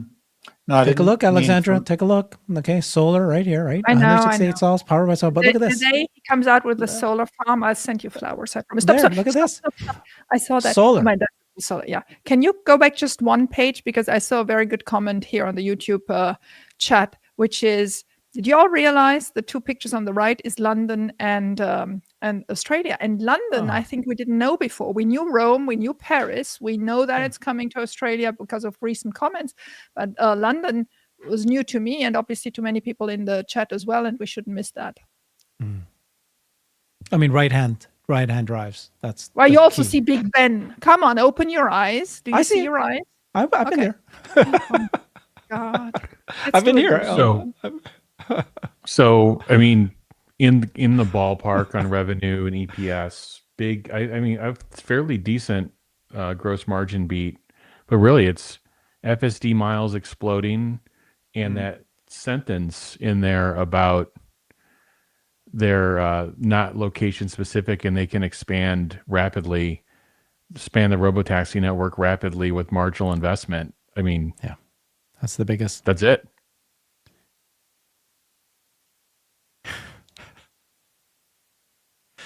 Well, what's interesting to me is that the stock price has held its own. It's kind of, around so everything that's happened everything that's in this report was somewhat expected. Now everything turns on which Elon Musk turns up to the call. If we get Elon, talking his vision, I think we're going to see very good action on the stock price, and I think it's set a platform for the future. If Elon is, if he gets truculent, then I think we'll see a significant dip in the stock. But I think he's probably pretty high right on these results. I would be Truculent. You want me to spell it for you? Yeah. You're always trying to put words in, so I'm sure not to understand, right? Truculent. Truculent? I'll ask your Grok. Yeah, ask Grok.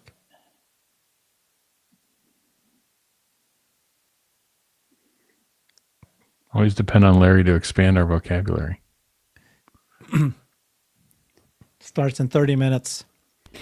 Is one other item that I am personally intrigued in. They did buy 16,000 H200s that they have deployed, but could there come a time, anybody, that they could use all of the power from XAI to run Tesla down the line? Like they just grabbed, a couple of weeks ago, they raised $10 billion to buy chips. And right now, today, they're raising another $12 billion to buy more. I mean, it's a crazy arms race, and they are throwing so much money at chips. It's not even funny. It is. And I mean, obviously there are synergies, but I think one subject that's a little bit touchy, and at one point I would like, questions and answers on that, is this relationship between XAI and Tesla and other companies of the Musk economy. How are those contracts set up? I mean, this must be such a headache for the board to make sure this is all fair, this is all at the best possible price, this is a fair exchange. I don't think this is an easy subject. And I mean, I'm happy we all have, these resources all over the place.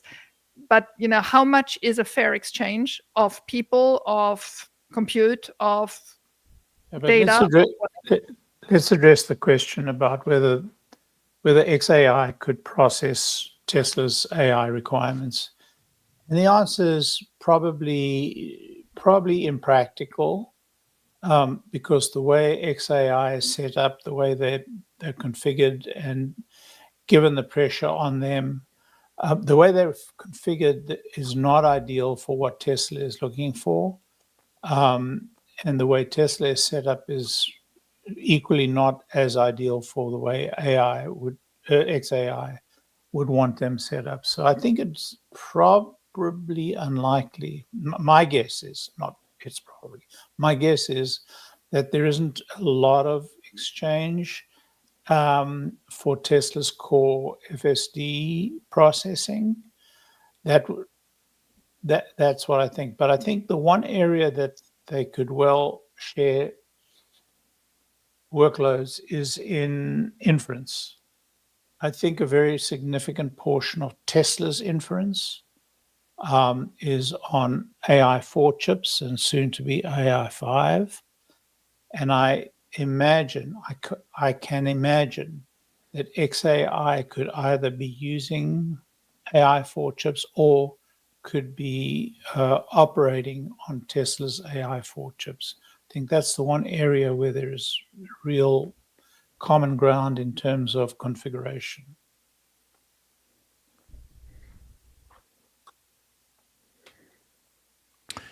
When do you guys want to cover the questions that they might ask? Those are always fun. I'm happy to cover that whenever. Yeah, maybe we should do that now. Okay. Let's try it.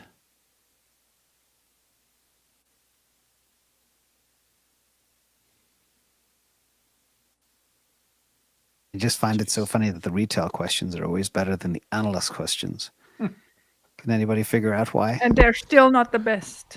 Because we pay attention. The questions have gotten a lot better, but it's because we actually follow one company and we follow it closely, where these guys are covering whole industries, sometimes whole sectors. It is insane. Well, I cover 100 companies. Poorly is what you do. And But I how also would you think cover- some of them are deliberately ridiculous. You know, when Adam Jonas, who is one of the best ones out there, asks about LiDAR, I think it's a joke. I think he makes a joke. It comes out, you know, as ridiculous as the question is, but I do believe he is just blowing off a chance to ask a good question. But this year, I think most people I've been hearing are pretty happy with these retail questions. Do you guys agree with that? Are you guys happy with this time of year? This year, much better. This quarter, much better. Last quarter was terrible. Terrible. It's not the questions I have a problem with. Yes, we can hear you this time, Nick. It's not the questions I have a problem with. It's the questions that weren't asked or that are so buried. There's a real bias towards the first batch of questions in, get the most visibility, get the most votes, rise to the top. And I feel that there are better questions farther down that we'll never see. First two questions on Robotaxi. Third question is Optimus. And am I allowed to reveal? Last time I revealed, got my hand slapped. For what? For revealing who asked one of these questions. Oh yeah, then people were other analysts were making fun. Elon, it's a dumb question. No. Okay. Okay. So here, first question is on Robotaxi. Can you give us some insights how Robotaxis have been performing so far, and what rate you expect to expand in terms of vehicles, geofence, cities, and supervisors? I think it's a good question, guys. Do you think that they would not have answered this question before this question? I think it's a good question because it's not one that we got the answer from the slide deck. I feel like in the past, that's been the annoying thing is either it's in the opening remarks, we get the answer, or it's in the slide deck. So I mean, it's precise enough because I agree with you, Herbert. He's going to address that in the opening remarks, but he's probably not going to skip all a these few things. Yeah, exactly. And so he has to come back to it. But I mean, they can very well waive it and say, we just talked about that, and that was that. Yeah, but we want to know vehicles, geofence area, cities, supervisors. That's great. And the rate and performance. I mean, I think, Jeff, you said that they're not going to share those data of the performance though, right? And probably not. So, I mean, I think when they're ready, they will. They'll do it with regulators first. It'd be the worst thing to do is like put something here that's not, what you're talking with regulators with. So anyway, we'll see, but probably not. And they will not share what they're going to do. They'll tell you what they've done, right? They're not about to say we're about to launch tomorrow. I don't know. Okay. I think Elon's given goalposts on where he'd like to see FSD or Robotaxi expansion before. So I don't know if that's true. Yeah, he'll say California by the end of this year. I'd be shocked if we aren't in Arizona. Yeah. Well, he'll probably say just 2 weeks, probably end of next year for sure. Exactly. Next question is about FSD, unsupervised FSD for personal use. What's the timeline? What are the key technical and regulatory hurdles? I mean, one hurdle obviously is if there's any amount of supervisors, who's going to pay for them? Because if someone there are people out there who paid $5,000-$6,000 for FSD. You can chew through that in supervisor hours real quick, even at a 5-to-1, 20-to-1 ratio. So it's got to get down to just about nothing before that can happen, in my view. You guys think this is important? Unsupervised FSD to personal use, is that going to increase volume sales? Is it going to increase the stock? Absolutely. Just imagine you got to go from Seattle to LA for a meeting, just sleep in the back of your car. That just opens up a whole new world. And I drove 5 hours yesterday in the Cybertruck, and even though I haven't had an upgrade probably in 2 weeks or more, the nag wasn't there yesterday, and I have no idea why. Has anybody else noticed that? I drove for 5 hours, and literally, normally you got to wiggle the wheel if you take your eyes off the camera for a second. Cybertruck hasn't had a nag for months. No, but if you look down on the floor, if you look down, screen, or you're watching YouTube, whatever, all the bad things that sometimes people would do. Yeah, I drove to Nashville over the week, early this week, and I got nagged. I got, dinged when I didn't look. In fact, actually, I wasn't driving the Cybertruck. I was driving the Model 3. I forgot about that. Yeah. Good. I'll try it. Third question. Very good question. Can you provide an update on the development and production timeline for Tesla's more affordable models? How will these models balance cost reduction with profitability, and what impact do you expect on demand in the current economic climate? I think that'll get answered. I think half of the answer is already in the report that we just saw. And the other half, they're not going to give it to us. Exactly. Well, right. Yeah. There are states, by the way, that still have EV credits, and that needs to be taken into account too. If you can prove you're low income, you can get yourself a Cybertruck or something like that. I heard yesterday. So that could also, if a state could come out with, if Tesla come out with a really affordable car, like a 25K car, and there's the uncarred people that need to be able to commute to work, maybe certain states would offer up special credits. Is that a stretch?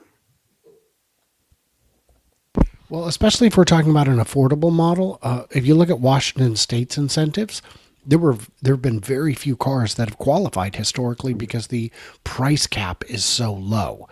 I think Tesla could only get in on it on Model 3s and only if they were leased. There was some kind of loophole that would get you into a Tesla, but that was the first model and the first time that it had ever qualified last year.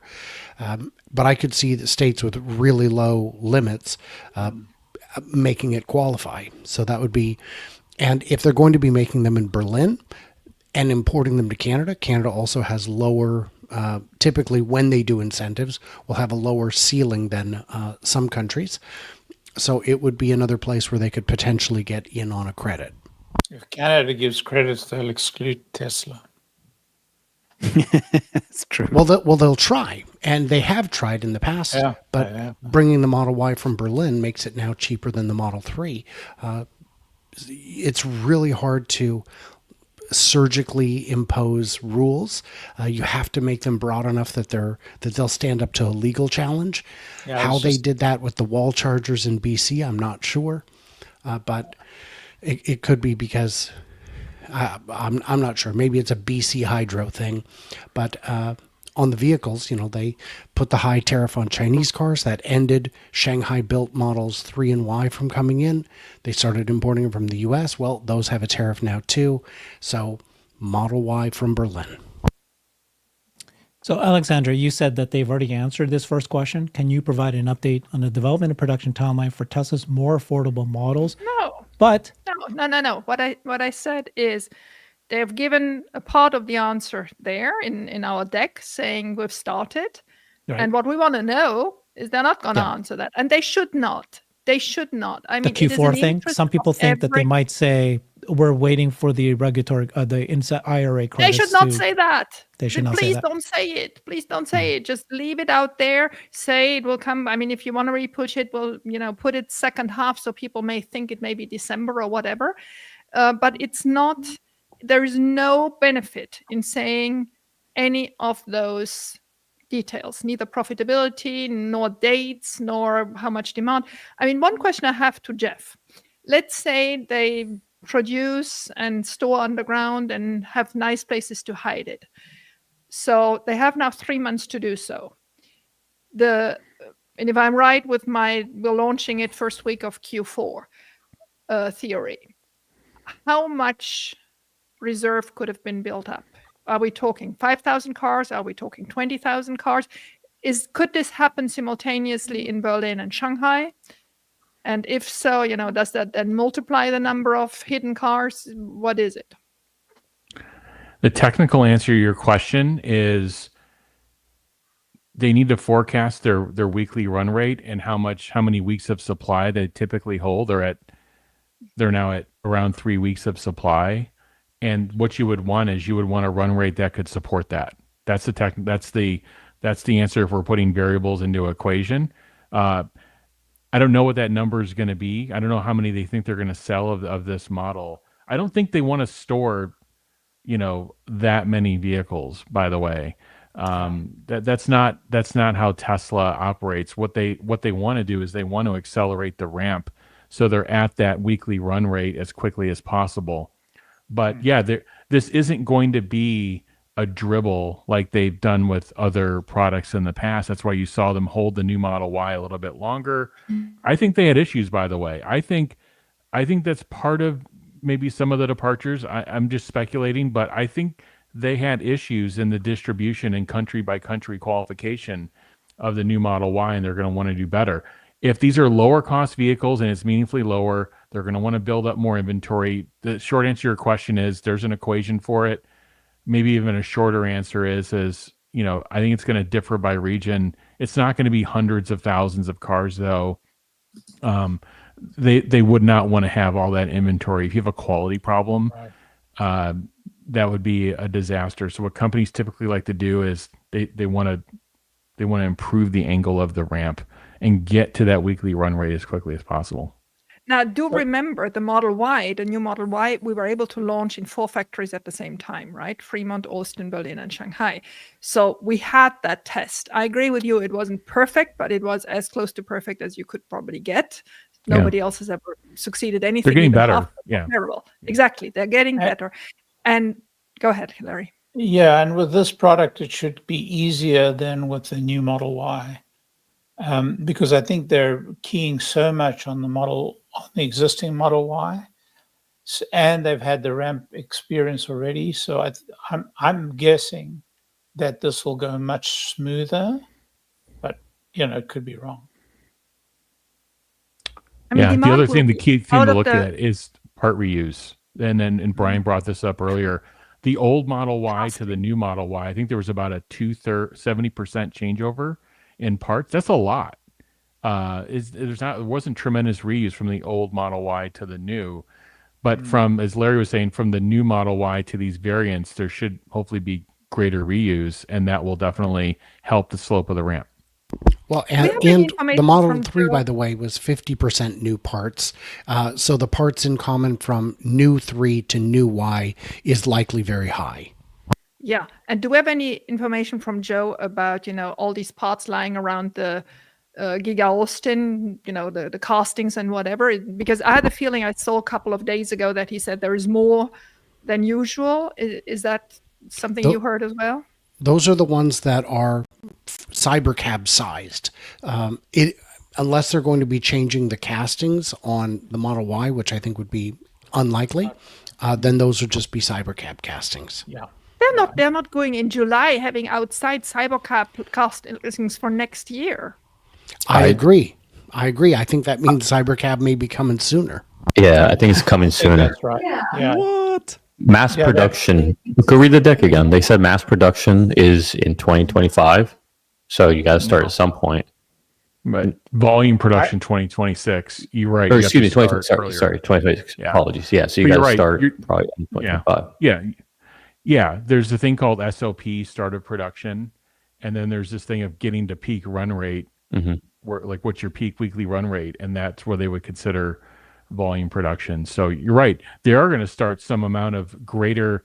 You don't just turn a switch on and turn on production. You try to ramp up through the prototyping phase, but don't be too phased by that. I think they're going to build hundreds, maybe thousands of Cybercabs as they're proving out all these different they're proving out on box. They're proving out a number of different things. If they're trying to get to a 5-second click rate through the line and they're coming down from a 30-second click rate off the line, that is a different factory. That is an unbelievable transformation.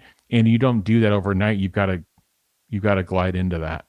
Thank you, Jeff. That was going to be my point. The reason that there's so many castings and the reason that they're doing a lot different spool up for the Cybercab is exactly because it's a completely different product. It's a completely different manufacturing methodology. And those castings may even be, they may even be thrown away ultimately because they have to get something real in the production line that they're busy trying to spool up. Correct. And, yeah. Correct. Can I And I offer? want to just 1 second. I want to add, because I see these comments both on YouTube and on X so much saying, why in the world do they build a Cybercab? The Cybercab won't have a lot of things that are currently still in the Model Y. And so why in the world would you not build a Cybercab? You need the car to be as efficient and as low cost as possible and in mass production. And it's going to be so much more efficient and cheaper than any Model Y. So don't feel the Model Y can do all the uses the Cybercab is going to do. I want to offer a different opinion from what everyone has said here as far as the new models. I don't really agree that they're gonna try to milk the $7,500 credit in fear of Osborning themselves. I think once they're ready to roll them out, they're gonna roll them out, because I think on paper that might make sense, that logic, but in reality, I don't think that's how it plays out. I think in reality, people buy as much as they can afford. And so if you can afford a Model Y or a Model 3 or Model S or Model X, you tend to lean into that. And so I think it's two different market segments, two different clientele. And I think you're better off selling everything you can. And if anything, showing a back order, a backlog back to the COVID days. Like, I think that's better than them sitting there trying to split hairs over a few pennies by the end of the next quarter. Okay. A great conversation. Incredible panel. This is the smartest, most insightful panel there is in Tesla. I want to say that. I think it's true. Follow all of these incredible experts here. Just to remind everybody, we are going to be live streaming the actual Tesla earnings call. That will happen in 10 minutes. Look down here, 10 minutes.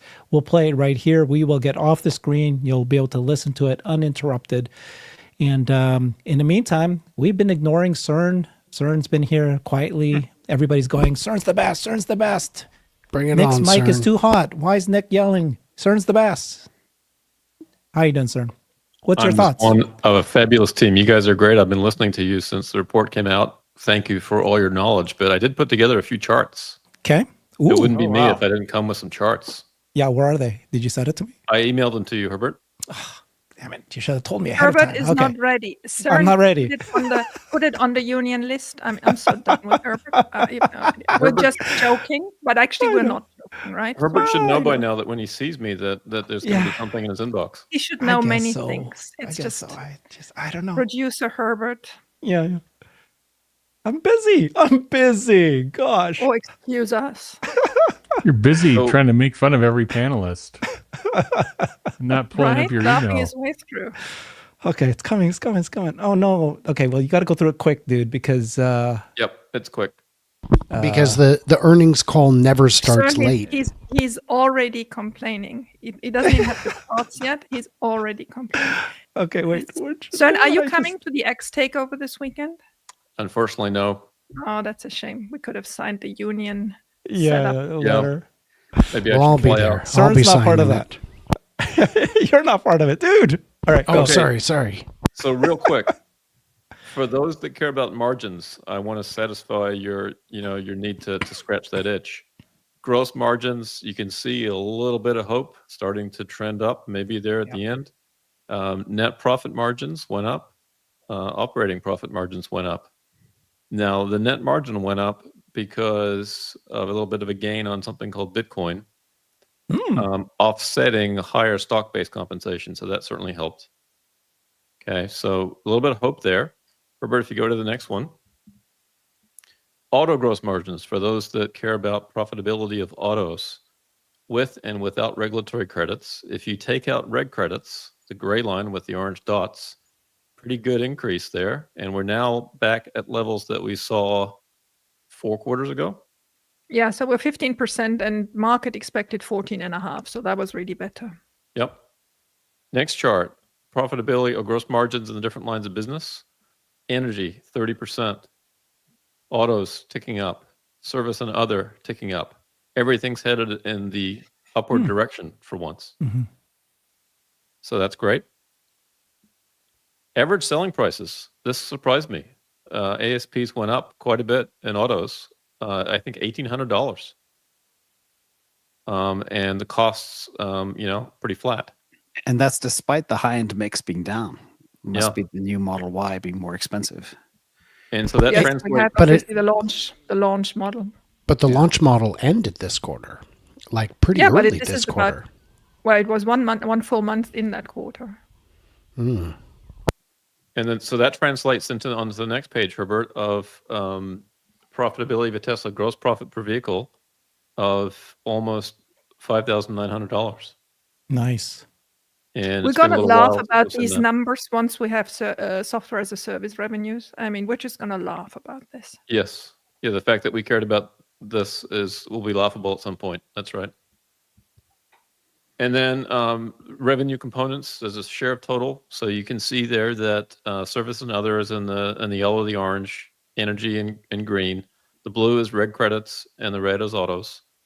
And so if you exclude, if you look at autos in terms of the percent of the total, it's just a little bit above 70% of revenue. And that's a little bit higher than last quarter because of the weaker sales, so weaker delivery numbers. But you can see the trend, though, is those other businesses are becoming slightly bigger over time. And again, just wait until Robotaxi revenue starts to flow, and then eventually Optimus. And then the next page is the business Will line gross profit. Robotaxi be part of services and other until a certain time, or what? Where do you expect? I don't know how they'll do that, Herbert. In my mind, it should be a completely separate business unit.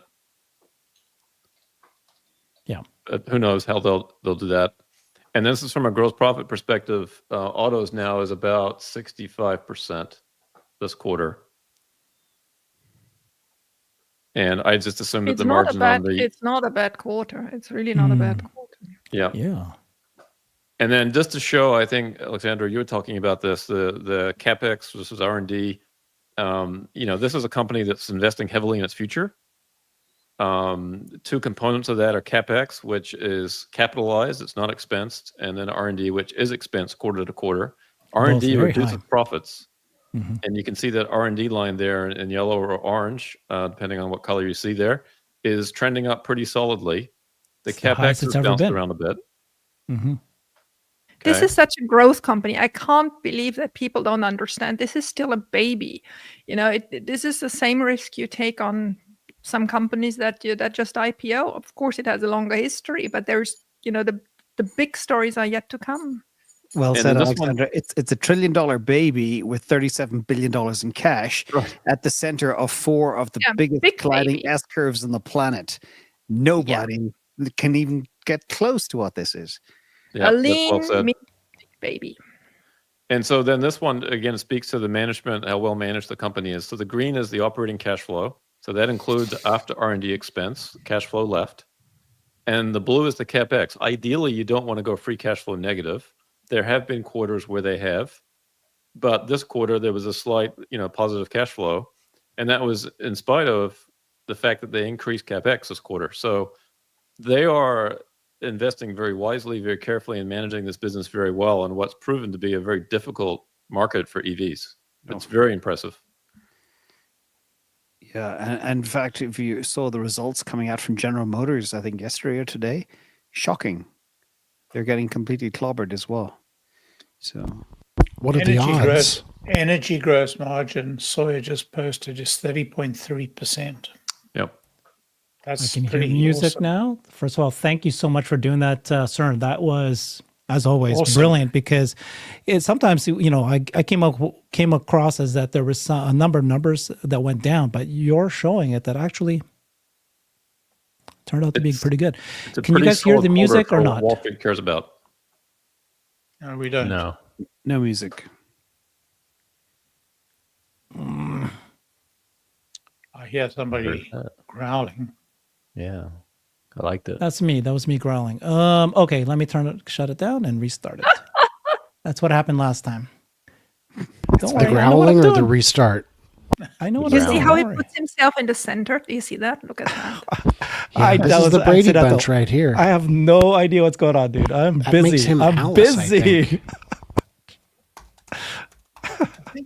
You control it, Alexander. You control it.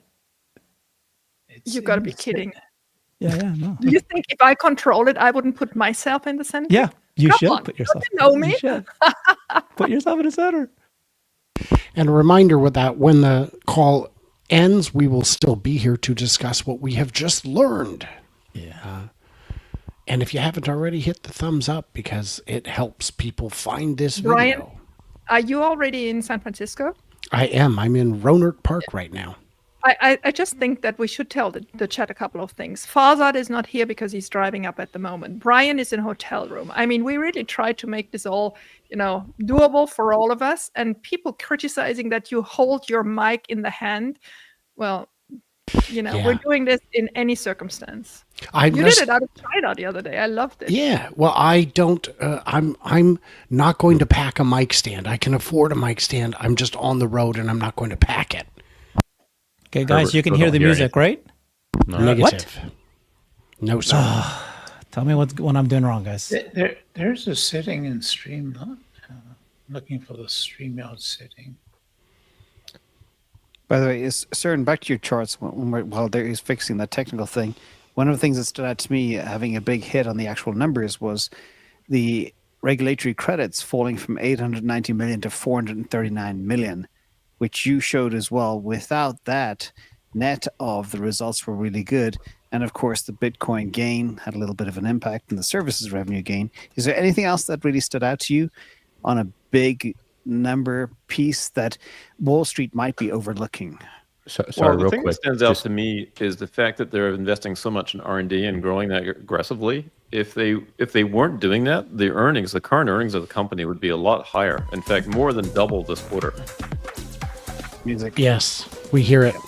All right. Right. Thanks, Søren. So the fact that companies investing so heavily, they've actually penalized their short-term results. But that's exactly what you want to see from a company is them invest in their future business. Exactly. Now, Okay, now you Herbert, guys can hear it? Turn off the music. Yes. I It's can not lower it a little bit. demonetized. Okay. Oh, what? Yeah. Okay. I have to turn it off now. Or Just turn on the lower it. volume. Yeah. There you go. Yeah, just so that we don't all get copyright strikes. Right. How it is that events have yet to figure out that copyright music makes a lot of their events unshareable is beyond me. I tell every event that I work with to do your best to limit it or at least turn it down so it's not earth-shatteringly loud at your event. And they always go, no. Yeah. Okay. Søren, there was another question that we had at the very start, and that was, what do you reckon the tipping point is for robotaxis?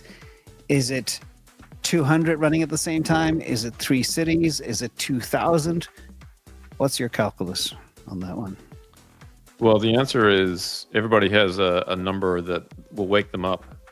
It's a different number for every firm, every analyst. The question is, what's the overall tipping point for the market? And that's your guess is as good as any, I think, on that. 3 cities makes sense to me. Yeah. To me, even just doing it in one city makes it plainly obvious that this is a model that's going to work. So I think it's just kind of what's the market's collective competence regarding this. And I think we're going to find out. Good. Okay, wait. Let's turn up the volume. The music Good stopped. afternoon, everyone, and welcome Okay. to Tesla's second quarter 2025 Q&A webcast. My name is Travis Axelrod, Head of Investor Relations, and I'm joined today by Elon Musk, Vaibhav Taneja, and a number of other executives. Our Q2 results were announced at about 3 p.m. Central Time in the update deck be published at the same link as this webcast. During this call, we will discuss our business outlook and make forward-looking statements. These comments are based on our predictions and expectations as of today.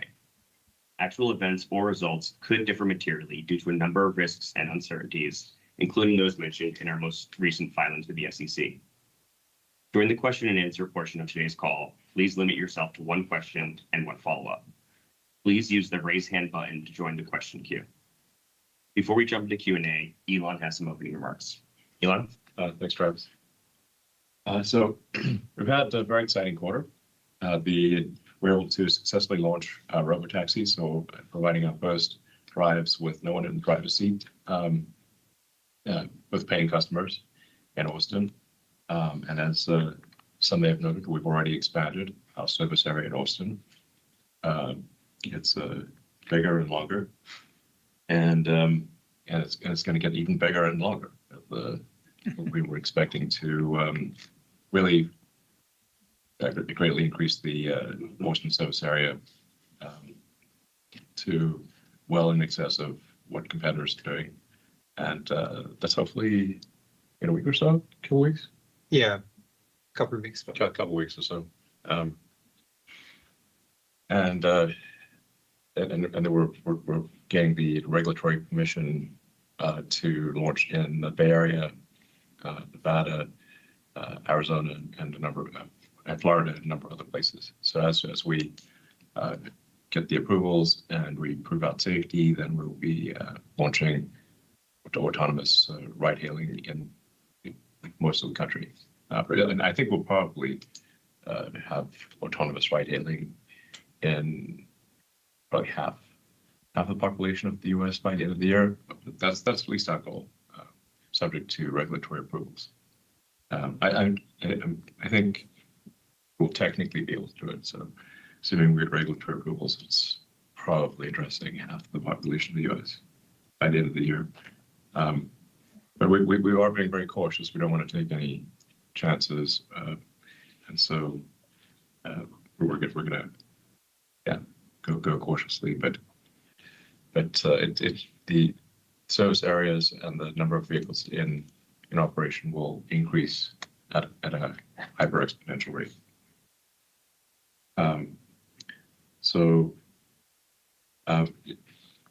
Some other notable things. Model Y in June became the best-selling car in Turkey, Netherlands, Switzerland, and Austria. It is, I believe, the best-selling car of any kind in the world still.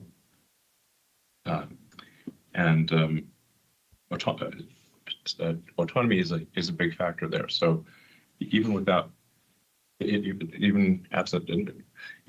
supervised, even with just supervised self-driving, it's a huge selling point.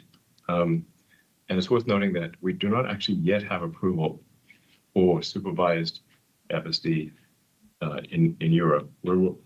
So our sales in Europe, we think, will improve significantly once we are able to give customers the same experience that they have in the US.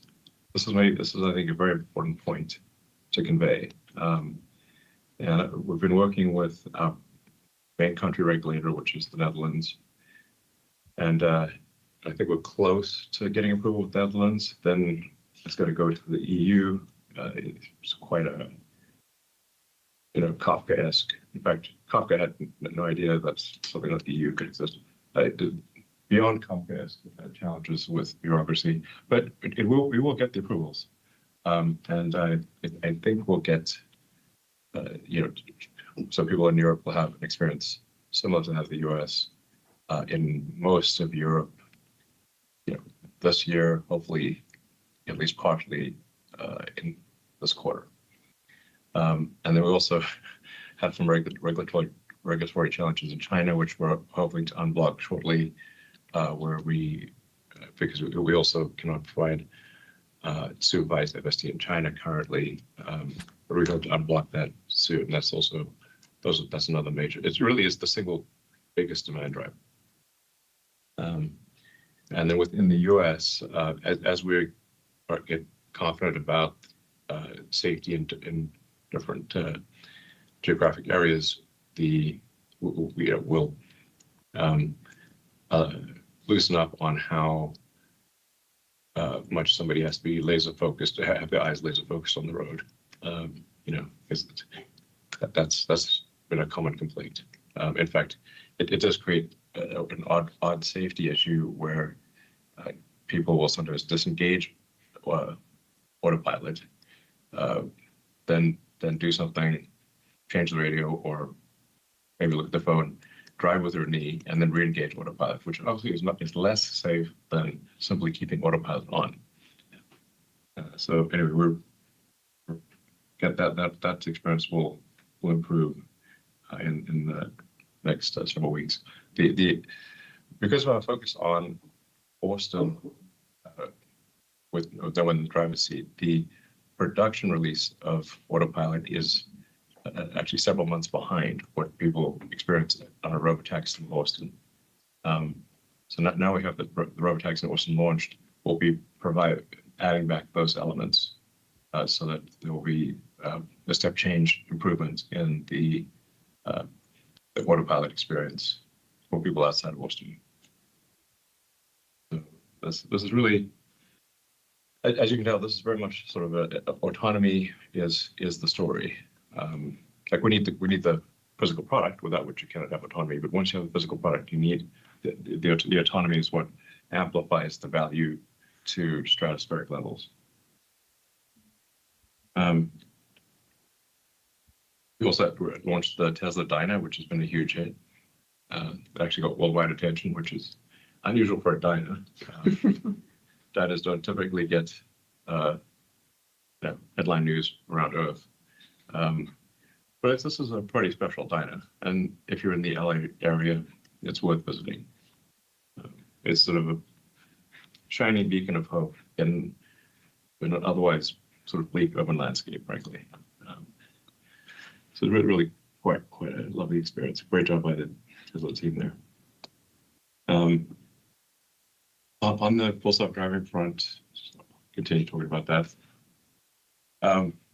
We're continuing to make significant improvements just with the software. So we're expecting to increase the parameter count. Actually, at this point, I think we can probably 10x almost 10x the parameter. Yeah, roughly. Yeah, roughly 10x the parameter count. So this is actually a very tricky thing to do because as you increase the parameter count, you get choked on memory bandwidth. But we currently think we can 10x the parameter count from what people are currently experiencing. So not just a 4x, actually 10x increase in parameter count.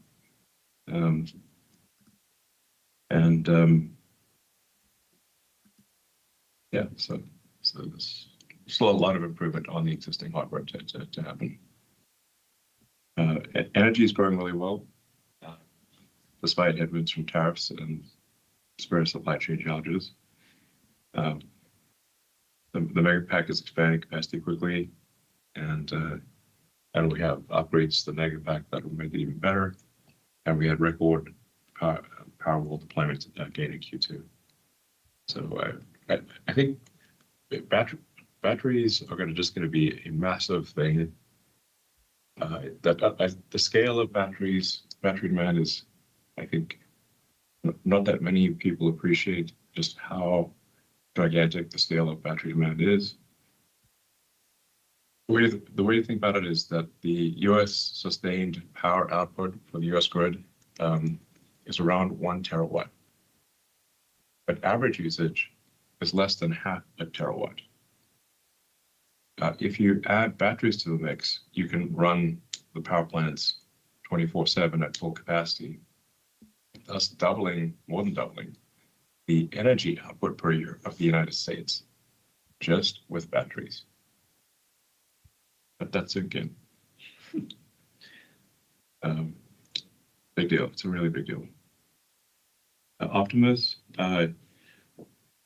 So we're evolving the Optimus design and really getting Optimus to the point where it is a phenomenal design. So we're on Optimus version 2 right now, sort of 2.5. Optimus 3 is an exquisite design, in my opinion, and will be an incredible. As I've said many times before, it predicted it will be the biggest product ever. It's a very hard problem to solve. You have to design every part of it from physics first principles. There's nothing that's off the shelf that actually works. So you've got to design every motor, gearbox, power electronics, control electronics, sensors, the mechanical elements. We've also got to train Optimus to use its lens and its sensors with a neural net.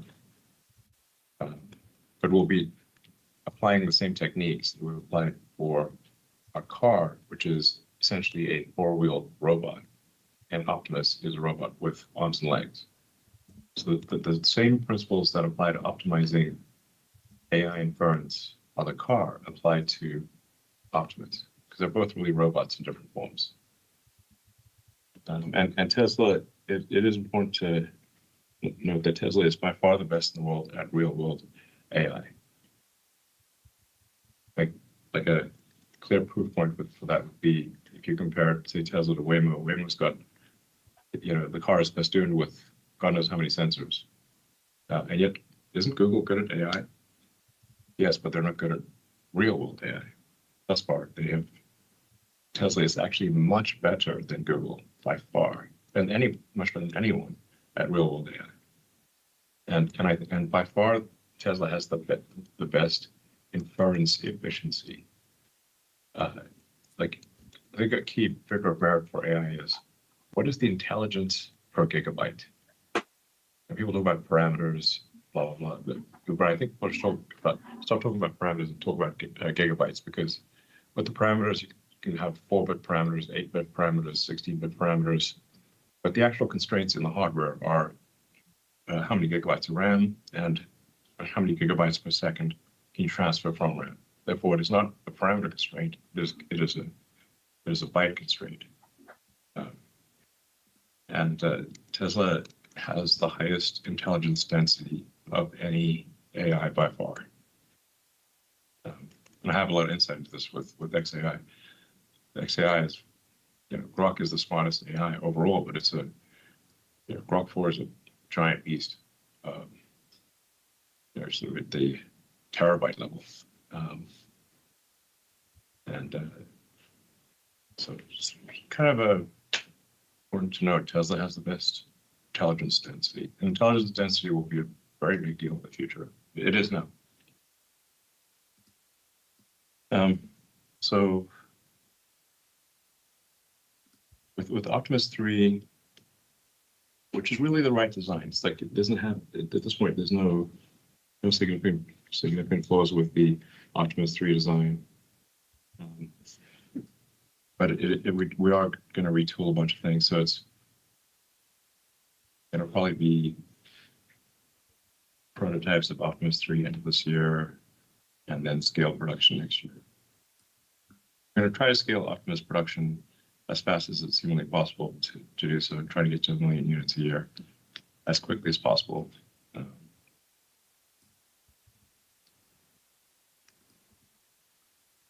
think we can get there in less than 5 years. That's my sort of, I guess.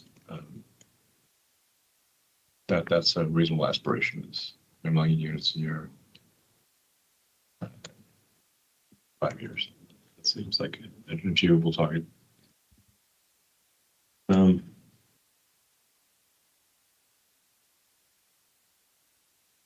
in conclusion, so far 2025 has been a very exciting year. A lot of major milestones. We've made clear, demonstrable progress in autonomy that a lot of naysayers said we would not achieve.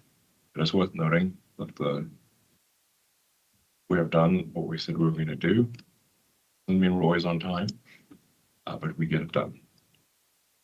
And our naysayers are sitting there with egg on their face. So great progress by the Tesla team.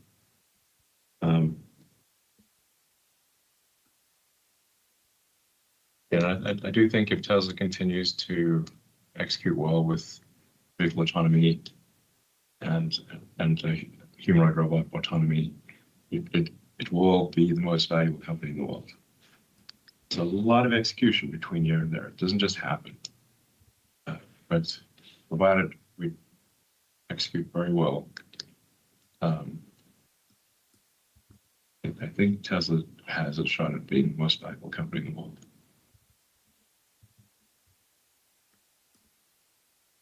Anyway, obviously, I'm extremely optimistic about the future of the company. Best way to predict the future is to make it happen, and we're making it happen here with the Tesla team. So I'd just like to say thanks to all of our supporters, and I think we've got an incredibly exciting future. Great. Thank you very much, Elon. And Vaibhav has opening remarks as well. Travis, as Elon mentioned, Q2 was an interesting quarter in a few respects. We started ramping up the production of the new Model Y at all our factories. We rolled out our robotaxi service in Austin and delivered a car completely autonomously directly from the factory to the customer's home. It is a seminal point to get to this thing. I mean, it took a lot of effort, and I really want to thank everybody at Tesla to make this happen. It wasn't an easy thing to do, but we did it. It took time, but we've just begun the next phase for the company. The one big bill has a lot of changes that would affect our business in the near term. The first among those changes is the repeal of the IRA EV credit of $7,500 by the end of this quarter. Given the abrupt change, we have limited supply of vehicles in the US this quarter, as we are already within lead times to order parts to build cars. We've rolled out all our planned incentives already, and we'll start pairing them back as we start to sell them. If you're in the US and looking to buy a car, place your order now, as we may not be able to guarantee delivery for orders placed in the later part of August and beyond. The bill also made changes to certain emission standards by reducing the amount of penalty to zero. This in turn will have an impact on the new sales of regulatory credits to other OEMs, and in turn will lead to lower revenues. While we've never planned our business around such sales, it will nonetheless impact our total revenues going forward. On the automotive product portfolio, the entire lineup is updated. Globally, we're seeing an increase in the number of test drives. We started the production of the lower cost model as planned in the first half of 2025. However, given our focus on building and delivering as many vehicles as possible in the US before the EV credit expires, and the additional complexity of ramping a new product, the ramp will happen next quarter, slower than initially expected. One thing which is grossly underappreciated, and Elon talked about it, is that all our vehicles in the lineup are capable of autonomy. This is by far the biggest differentiator between us and the competition. Our vehicles top safety standard as is, but with FSD, they are and will continue to set a new standard for safety within vehicular transportation. We published our vehicle safety report earlier today, and you can see a car on FSD is 10x safer than a car not on FSD. We've started seeing an uptick in FSD adoption in North America in recent months, which is a very promising trend. And just to give you perspective, since the launch of, since we moved to version 12 of FSD, we've seen the adoption rates really increase. We've started seeing on the automotive revenue front, despite reduction in regulatory credit revenue, and the total automotive revenue increased by 19% sequentially, even though total deliveries only improved 14%. This was primarily due to an improved ASPs because of the new Model Y. This helped in improving margins sequentially as well, along with improved mix and higher fixed cost absorption, despite an increase in costs from tariffs. We started seeing the impact of tariffs in our P&L. Sequentially, the cost of tariffs increased around $300 million, with approximately 2/3 of that impact in automotive and rest in energy. However, given the latency in manufacturing and sales, the full impacts will come through in the following quarters, and so costs will increase in the near term. While we are doing our best to manage these impacts, we are in an unpredictable environment on the tariff front. The margins for the energy generation and storage businesses improved sequentially, while deployment reduced, primarily due to the ramp of power deployments at higher margins. We were able to achieve our highest gross profit for the business yet. Note that the overall deployments will continue to vary quarter to quarter. I think Elon covered this, that industrial storage will make a difference in this drive towards AI and data center growth. The energy requirements are increasing at a rapid scale as AI applications are very energy hungry. The quickest path to scale up energy is deploying storage. This is something that our customers have started realizing, and despite this business having the largest impacts from tariffs, we're seeing customers willing to accept some of the tariff impacts.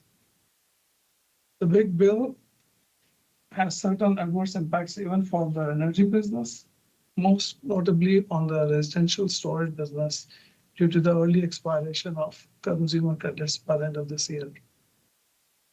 The challenges of the storage business therefore remain both from the bill and from tariffs, and we're doing our best to try and manage through this, but we will see shifts in demand and profitability. The margins for our service and other businesses improves sequentially, primarily due to higher profits from supercharging and improvement in insurance and service center profitability. Operating expenses also grew sequentially as we continued our investment in AI projects, including additional expenses related to employee-related costs, including higher stock-based compensation and depreciation for AI compute. Our operating expenses, especially R&D related spend, will continue to grow. We believe even in the current environment, it is the right strategy to keep making investments in these areas to position us for the long term.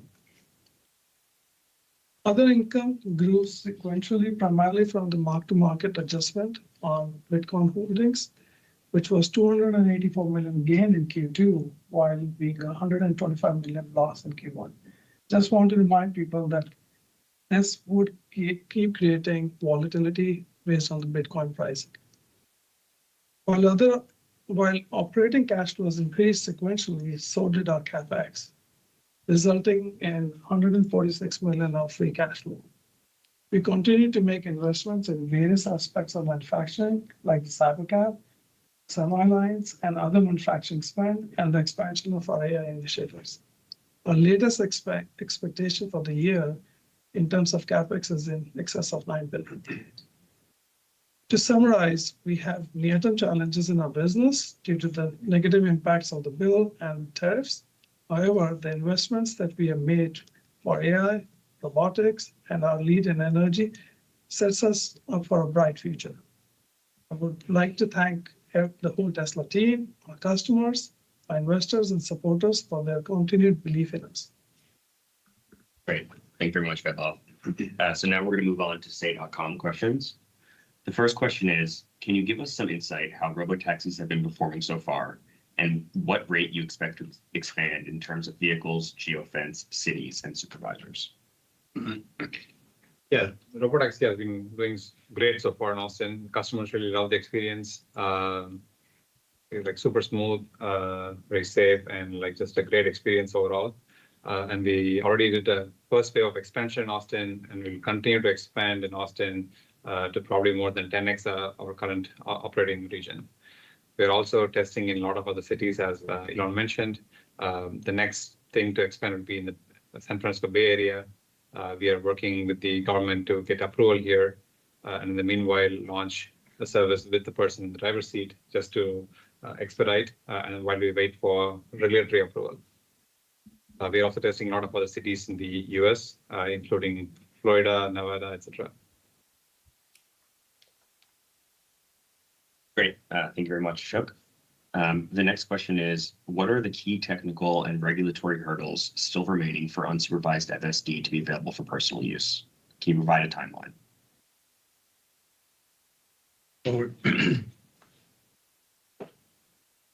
We're certainly getting there. I think it'll be available for unsupervised personal use by the end of this year in certain geographies. We're just being very careful about it. So. This is not something which we want to rush. No. We want to make sure that everything is safe before we make it available broadly. Yeah, we're just being extremely paranoid. Yes. But I'm confident that by the end of this year within a number of cities in the U.S. It'll be available to end users.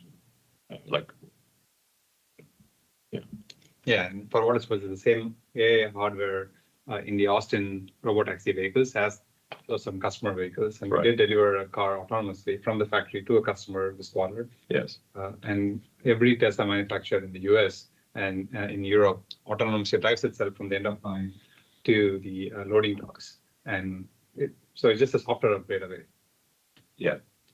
I think we'll end up delivering cars in the Greater Boston area and the Bay Area by default from the factory by the end of this year. Like a car will deliver itself to where you are, unless you say you don't want that. It'll be super cool. Yeah. Great. Thank you, guys. The next question is, what specific factory tasks is Optimus currently performing, and what is the expected timeline for scaling production to enable external sales? How does Tesla envision Optimus contributing to revenue the next 2 to 3 years? Yeah. So the Optimus 3 design, as I mentioned earlier, is, I think, finally the right design. There'll be further optimizations, but there are no fundamental changes that are needed for the Optimus 3 design. It has all the degrees of freedom that you really want or need. So it's, we'll have prototypes of that in, I don't know, 3 or 3 months, and then start tooling in production. We'll certainly start production on that in the beginning of next year. The production ramp is difficult. It's always difficult to predict the S-curve of a production ramp when something has got when everything is new, because the rate of production will move as fast as the least lucky and least competent element of the entire supply chain, as well as internal processes. So the more new stuff that is in a product, the slower the ramp could be because of unexpected supply chain interruptions or mistakes made internally. It's much easier to predict sort of the end of the S-curve or late in the S-curve than the beginning of the S-curve. And the beginning of the S-curve of the production ramp is, in any case, not really material for revenue purposes.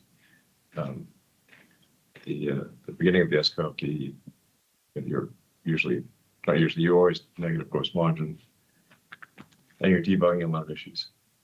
So that's why, like, I feel like fairly confident in predicting things, or at least medium confident in predicting where we are in 5 years, but it's hard to predict where we are in a year or 2 years. So that's why I think 5 years, I think we could be at the, let me put this way, I'd be surprised if at the end of 5 years, 60 months from now, if we are not roughly making 100,000 Optimus robots a month in 60 months, I would be shocked. All right. Thank you very much. Next question is, can you provide an update on the development and production timeline for Tesla's more affordable models? How will these models balance cost reduction and profitability, and what impact do you expect on demand in the current economic climate?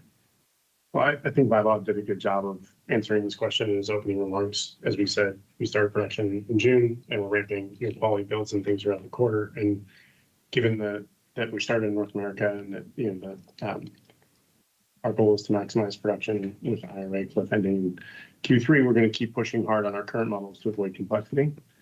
Then, fortunately, when that rolls away, we'll be ready with the new, more affordable models available for everyone in Q4. And the goal of those products was not to negatively impact revenue or gross margin, but just to make a car that everyone loves and wants at a more affordable price. Great. Thank you, Lars. The next question is, can you talk about the benefits of Tesla investing in XAI? This is not the forum to discuss this topic. I mean, if there is something which we need to discuss, we'll discuss it separately. I think obviously, we're a publicly traded company. Shareholders are welcome to put forward any shareholder proposals that they'd like. I've recently encouraged that, and then have shareholders vote. And will act in accordance with the shareholder wishes. Great. Thank you very much. The next question is, can you tell us a little bit more about what goes on in the Tesla design studio? Do you want me to take that one? We kind of generally say that what happens in the studio stays in the studio, and that earnings calls are not the place to disclose new product stuff. But we're working to make sure that we have an exciting future for our Tesla and in the product lineup. Yeah, there's a lot of exciting things happening in the design studio. It's not like static. And really what's going to happen over the next several years is a fundamental transformation of the company from a pre-autonomy world to a post-autonomy. And I'm working on a new master plan to articulate that Tesla team. And there will be some teething pains as you transition from a pre-autonomy to a post-autonomy world. But I think the future vision for Tesla is incredibly exciting, and will profoundly change the world in a good way. This may sound like sort of pipe or whatever, but I think let's just say if we execute on that plan effectively, which is you have to actually do that, Tesla will be the most valuable company in the world by far. Great, thank you. The next question is actually a duplicate on unsupervised FSD for customer vehicles, so we'll skip that. After that is, are there any news for Hardware 3 users getting retrofits or upgrades? Will they get Hardware 4 or some future version of Hardware 5? I mean, what we want to do is we want to get unsupervised done on Hardware 4 first. Once it's done, then we will go back and look at what we need to do with the Hardware 3 cars. I mean, like I said, the focus is first to get unsupervised out, and then we'll go back and see what more work we need to do. Great. The next question is, can you give an update on Dojo, and could XAI be a customer for Dojo? Dojo 2, we expect to have Dojo 2 operating at scale sometime next year, with scale being somewhere around 100K H100 equivalents. And then AI5, which is really a spectacular chip. I don't use those words lightly. It's spectacular chip. The AI5 chip will be hopefully be in volume production around the end of next year. But that has a lot of potential. I think thinking about Dojo 3 and the AI6 inference chip,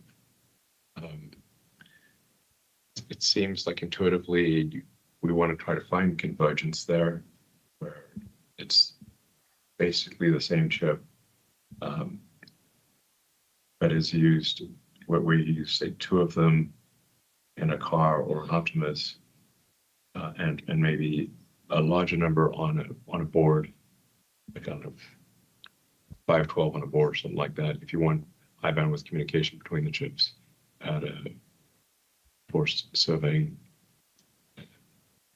doing inference surveying. That sort of seems like intuitively the sensible way to go. Great.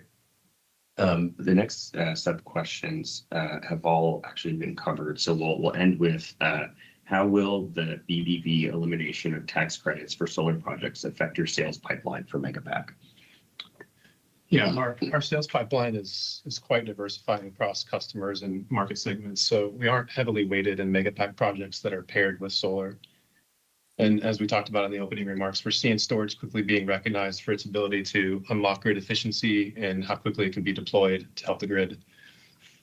Additionally, although the recent bill was not favorable towards solar, we believe solar projects will still get built because the energy is necessary, the projects are well developed, and they're ready for execution. And there's really no alternatives in the near term given gas turbine lead times and pricing. We also continue to see growth in the data center segment and in standalone storage projects, providing capacity to the grid in several markets across the U.S. Overall, we're forecasting a very strong second half of the year as we increase deployments. And lastly, we continue to invest heavily in U.S. manufacturing to mitigate policy and tariff impacts, expecting our first LFP cell manufacturing facility to be online by the end of the year and launching our third mega factory near Houston in 2026.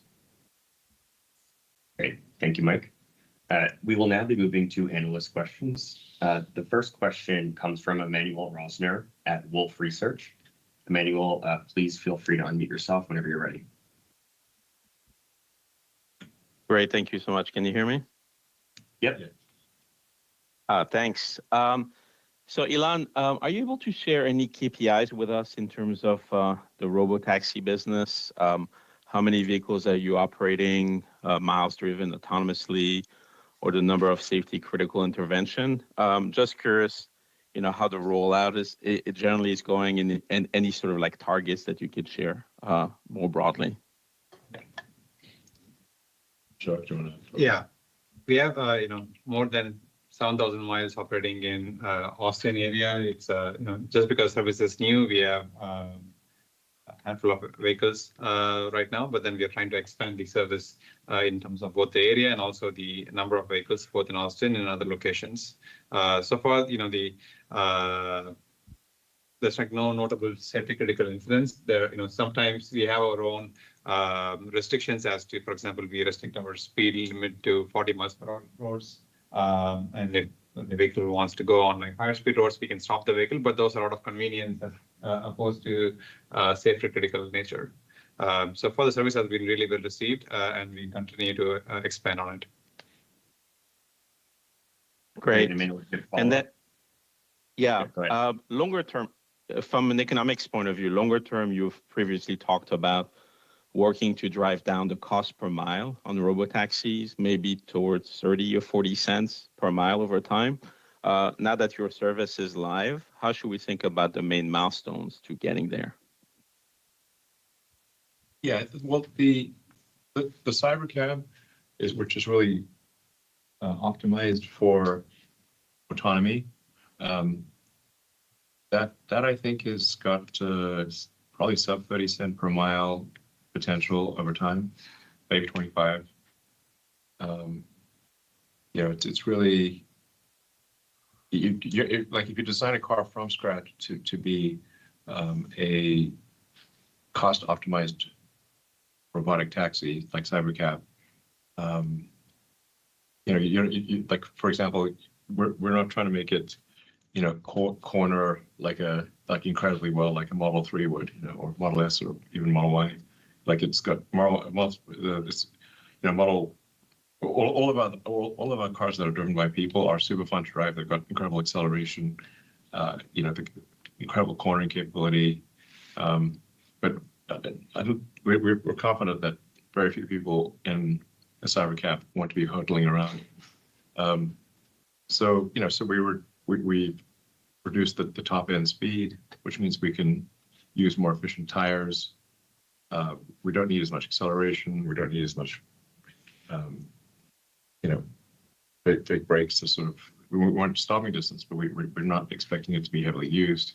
It's a gentle ride. Essentially, if you design it for a gentle ride, and then you have a much more optimized design point.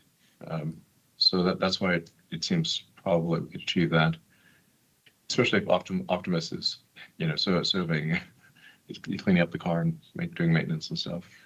Doing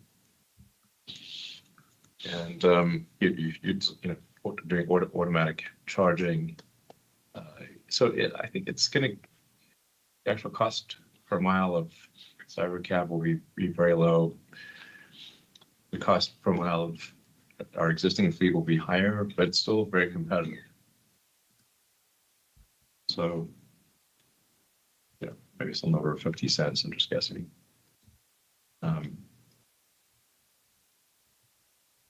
So this really, Tesla's road taxi fleet will go from tiny to gigantic in terms of operations.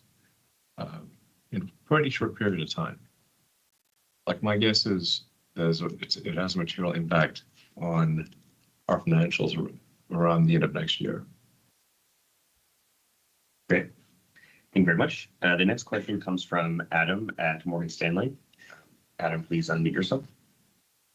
Great. Hello, everybody. So Elon, as Tesla moves into this next phase of physical AI, autonomous humanoids, robotaxis, etc., world-changing, civilizational species-changing technology with dual purpose, are you comfortable moving Tesla in this direction while only having a 13% stake in the economy? In the company? Is that sustainable, or do you still insist that something needs to happen, given your current lack of control and the types of technologies you're getting into? Yeah, that is a major concern for me, as I've mentioned in the past, and I hope that is addressed at the upcoming shareholders meeting. But yeah, it is a big deal. Like, I want to find that I've got like so little control that I can easily be ousted by activist shareholders after having built, this army of humanoid robots. I think that, as I mentioned before, I think my control over Tesla should be enough to ensure that it goes in a good direction, but not so much control that I can't be thrown out if I go crazy. Okay, Elon, you're not going to go crazy. We trust you. Well, you can stay a little crazy. A little crazy is okay. Elon, though, we understand the board of directors of a major U.S. investment bank recently toured Optimus production. I don't know if you want to confirm that or not. It's just what we've heard. That's cool. But when do you think others will be able to get a firsthand view of Optimus like that? And is the second half of this year too soon to have an AI day? Because it seems like everybody else in the world's doing it, and this talent war is getting freaking crazy. And I know you mentioned for recruiting purposes, this is a very important thing that you've done. I think people have copied you on this, and I'm wondering if this year's too early for that. Thanks, Elon. Yeah, it's a bit of a tough thing because, like, when we're doing AI Day, we find that some of our competitors have literally done a frame-by-frame examination of our slides and everything we say, and then copy us. So, I'm saying, like, what's the trade-off? It does help with recruiting, but then competitors look very closely and copy us. I mean, that said, we should probably, I guess we could consider the shareholder meeting to be sort of we can maybe go into depth, some amount of depth at the annual shareholder meeting with respect to Optimus and AI and sort of our chip stuff, perhaps. Yeah. Tesla's also really underrated in terms of AI chip design, as well as AI software. So, like, there's still not a chip that that exists that we would prefer to put in our car. That is an AI chip that we would prefer to put in the car over our own. And even though it's been now out for several years, and we're confident that the AI5 chip will be a profound game changer. In fact, it's so powerful that we'll have to nerf it to some degree for markets outside of the U.S. because it blows way past the export restrictions. So unless the export restrictions change, we actually will have to nerf our AI5 chip, which is kind of weird. Hopefully we keep raising the bar on export restrictions. Otherwise, it gets a bit silly. But we'll have a bunch of Optimus robots on stage at the shareholder meeting. The Optimus Lab is cool to see. It basically looks like the set of Westworld. We could robots in various stages. Some of them are, in various stages of repair. Like, I don't know, some combination of like the Tatooine junkyard and Westworld. That's what it looks like. It's very cool. And Optimus is walking around the office here in Palo Alto. So just 24/7 is just walking around like it's normal. And we saw Optimus like, the Tesla diner serving popcorn. Yeah, so we'll go from a world where robots are rare to where they're so common that you don't even look up. Great. Thank you so much. The next question comes from Edison at Deutsche Bank. Edison, please unmute yourself.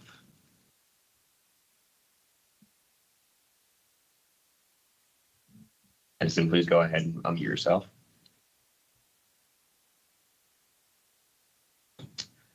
Right, while Edison figures that out, we will go to the next question, which is going to come from Dan Levi at Barclays. Dan, please go ahead and unmute yourself. Great, thank you. Elon, you've talked about the opportunity to put non-Tesla owned vehicles into the robotaxi network. Could you just talk about the gating factors to enabling that and what timeline we should expect on personally owned vehicles in the robotaxi network? We haven't really thought hard about that. Like we need to make sure it works when the vehicles are fully under our control. Yeah, it's kind of one step at a time here. We don't want to jump the gun. As I said, we're being paranoid about safety. So it's like, but I guess it would, like next year is, I'd say confidently next year. I'm not sure when next year, but confidently next year, people would be able to add or subtract their car to the Tesla fleet. I mean, one thing to keep in mind is that we will have some criteria, because like even when you put your car in an Uber or Lyft fleet, they go through a whole checklist process of making sure things are working. It's like an Airbnb or yes. Like that, Yeah, so we will do something like that. Kind of vetting process. Yes. Because we want, like Elon said, we want to be paranoid about security. I mean, small things like tread on the tire can have an impact on safety. So that's why we would want to do some proper validation before we let other cars come in. Dan, do you have a follow-up? Yes, thank you. Could you just unpack the different costs associated with scaling the robotaxi business and how you think about funding those costs? Are the cash flows in the auto business sufficient to fund it? And if not, what other funding sources do you think you'd use? Would you just fund it off the balance sheet? Well, as soon as there is a clear cash flow stream associated with any product, you can debt finance it.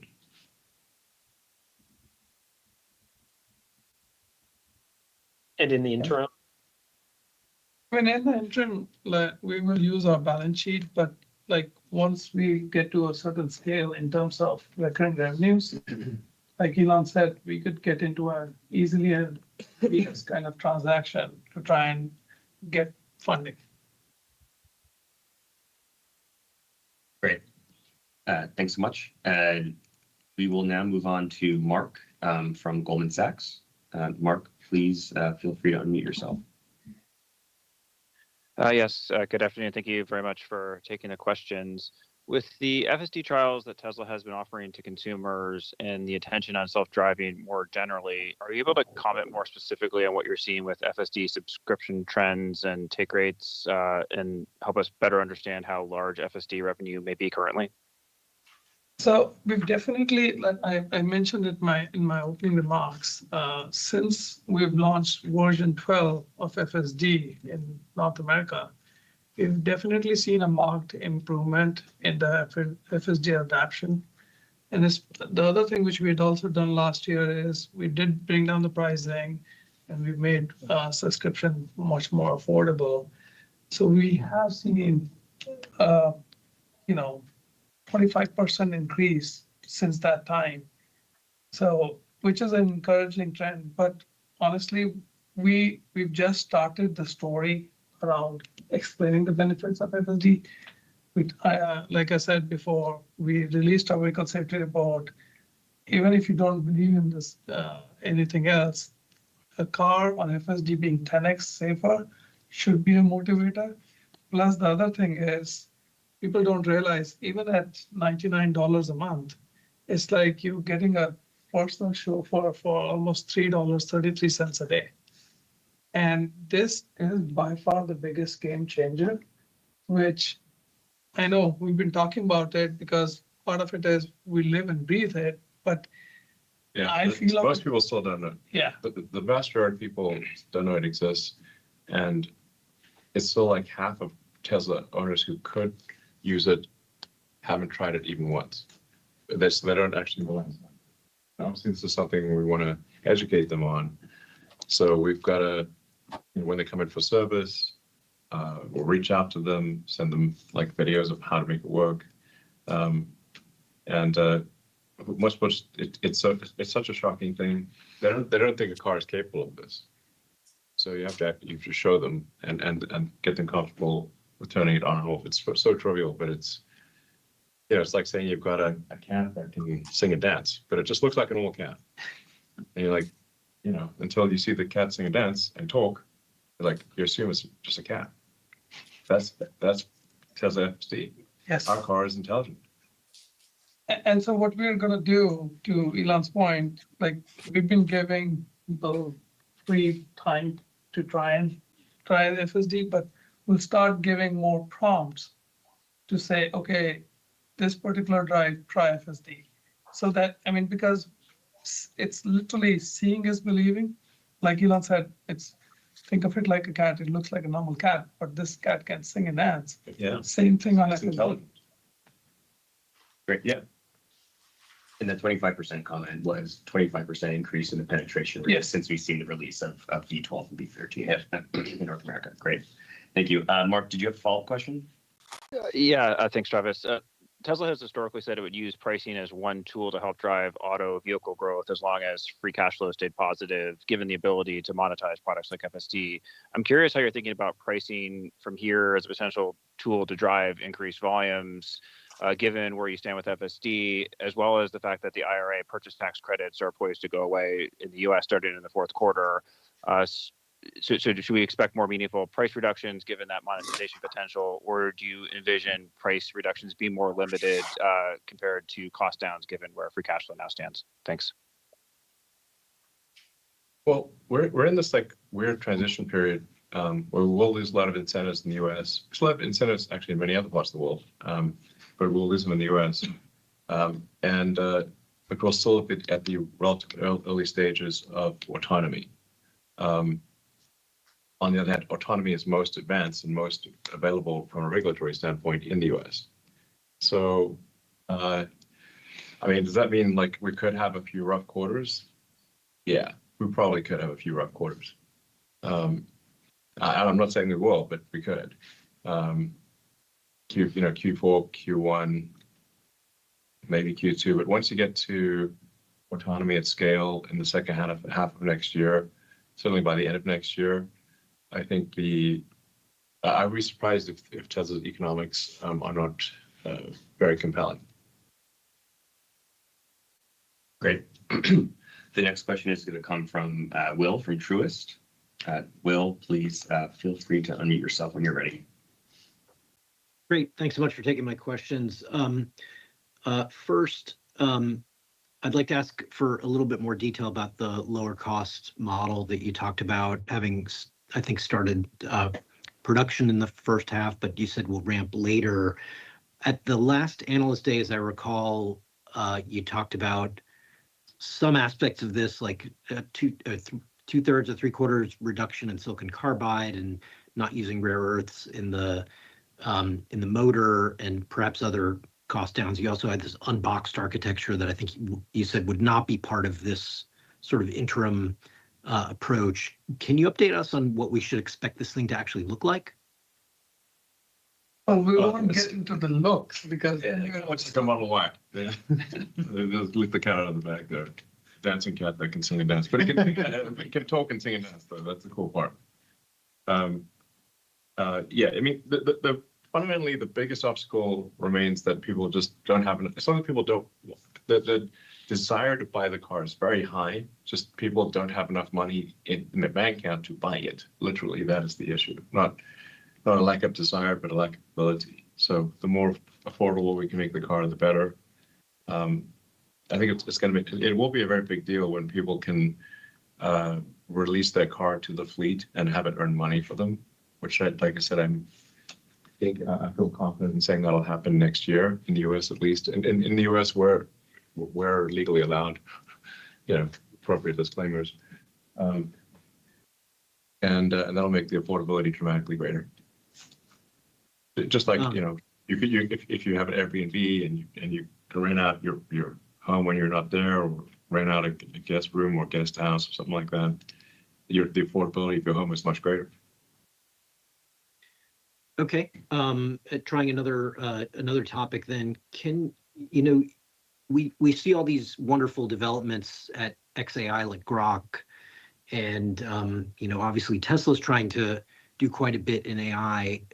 Elon, how do you manage the division of efforts and recruiting and talent and capital between these two that seem like there's a very high potential that they could in fact compete?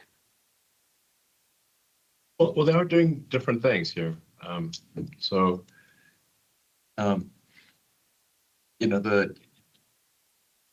XAI is doing terabyte scale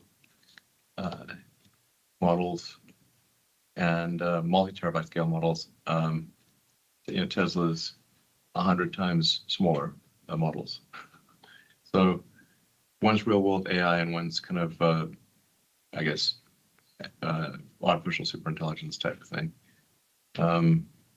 Really kind of the genesis for XAI was that there were certain people who simply would not join Tesla, AI engineers, because they wanted to work on ASI.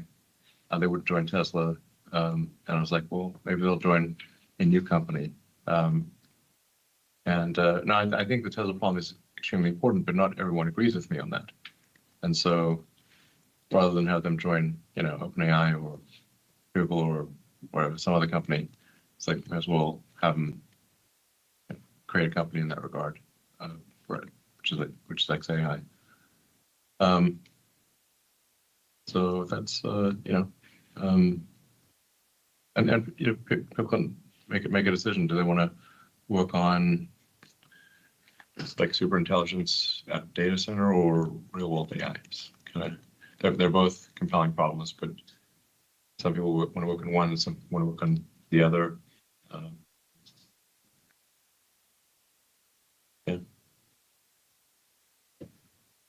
Great. And unfortunately, that is all the time we have today. Thank you everyone so much for your questions, and we will see you next quarter.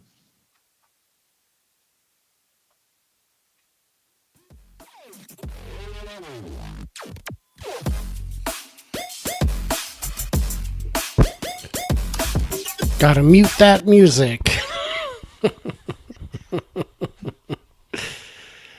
That was great. I was quite pleased with everything I saw. The Cybercab we knew was going to have specs like that. It's not going to be human driven. It's got robot grade stuff, not human grade stuff. The craziest part to me was FSD has only been tried by 50% of the people who could have tried it. What are you talking about, you guys? How is that even possible? I think we've got a new mission. It's not to convince all the people who've never experienced a Tesla to try FSD. It's to experience the half who should have, who haven't done it yet. Thoughts on that?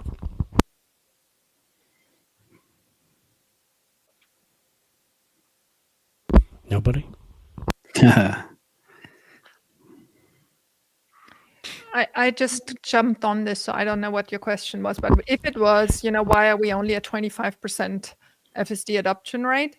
That is actually a really good question. Is it education that's lacking? Are people not seeing the added value until it's fully unsupervised?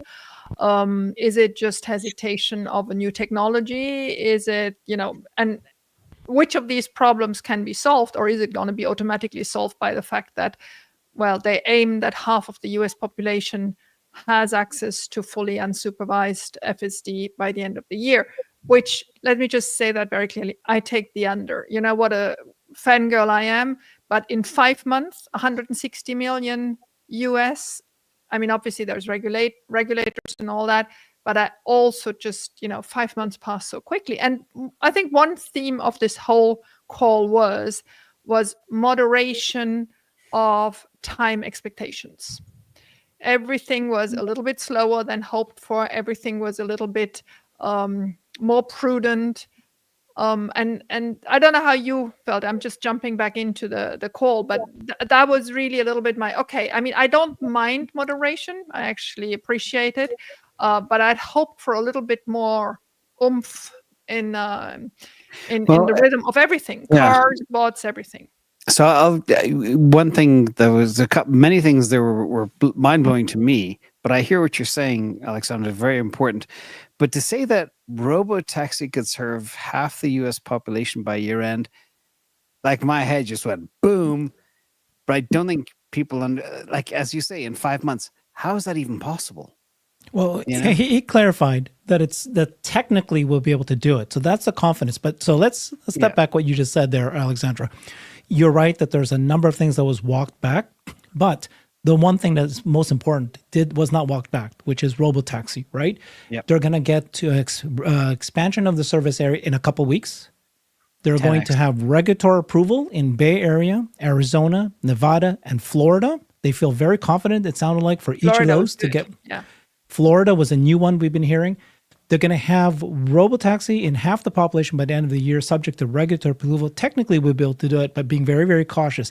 Just means that, okay, they really feel like this is going to go, and they're just going to slowly get there. Hyper exponential rate of increase in the service area.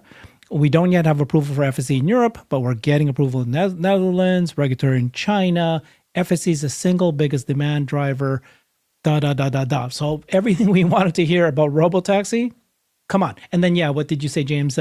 It said like 10x in parameter improvement. Oh, and 10x of the area of Austin too is 10x twice. Oh yeah, that too. Yeah. 10x of Austin and also 10x the parameter count from what is currently experiencing. That's what we're going to see with FSD. FSD is solved, and they're making even better. Yeah, it's nuts. Yeah. And to clarify, I didn't hear them say that take rate was 25%. What I heard, and correct me if I was that it increased by 25%. Increased by 25%. So if it was 10, then we're only at 12.5. It was at 15. I mean, it's still very small numbers. But what he did say is that 50% plus of the vehicles that have FSD, the drivers have never tried it out. This is moot to me. This is moot. No, but it's something I can impact. It's something FSD take rate is such a non-big deal to me, because what matters is can you do FSD unsupervised? Can you do a robotaxi? FSD rate take rate is going to be 100% by a year, 2 years from now. I'm not worried if it's 10%, 2%, whatever it is today. Yeah. The other thing that was also huge, in case people didn't get it, was, let me check my notes here. What did I just do? I think I just deleted my notes. No, I have them back here. FSD approvals in Europe and China are imminent. Okay. And he didn't say, he said something Kafka-esque is how Europe works, but they're even getting through it, which is really incredible. Yeah, but I mean, James, to be honest, that was supposed to happen middle of May. Now we're end of July, Sure. and you and everybody else who's been living in Europe, including me, know exactly how long this will take and how long they will delay this. So I think the China issue seems to be closer to be solved than the Europe issue, and I'm really sorry. I'm actually really sorry for a couple of folks. Those with hardware 3 hoping for a quick solution, it's not going to be quick. It's going to be hardware 4 for optimization. Hardware 5 is actually now late 2026. So anybody waiting for a new Tesla for hardware 5, forget about it. Jump on the train this time. That's been delayed. 7,500. Or wait for whatever else comes after that. But, don't wait for hardware 5. That is just, or AI 5. That's just not going to happen.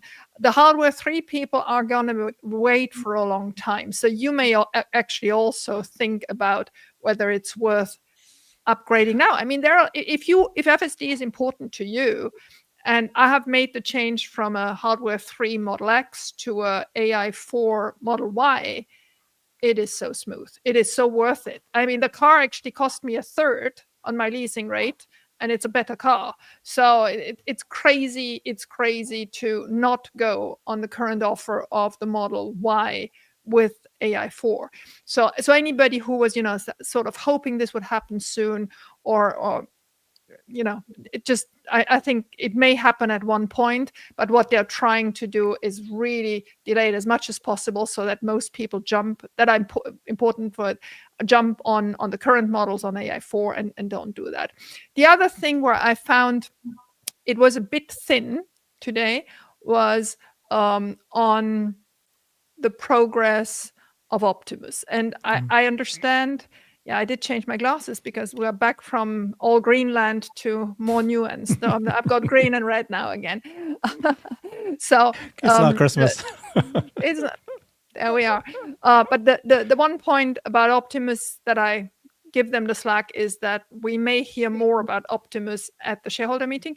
But honestly, I mean, it's nice if we have demos and all that, but a shareholder meeting is not about showing Optimus.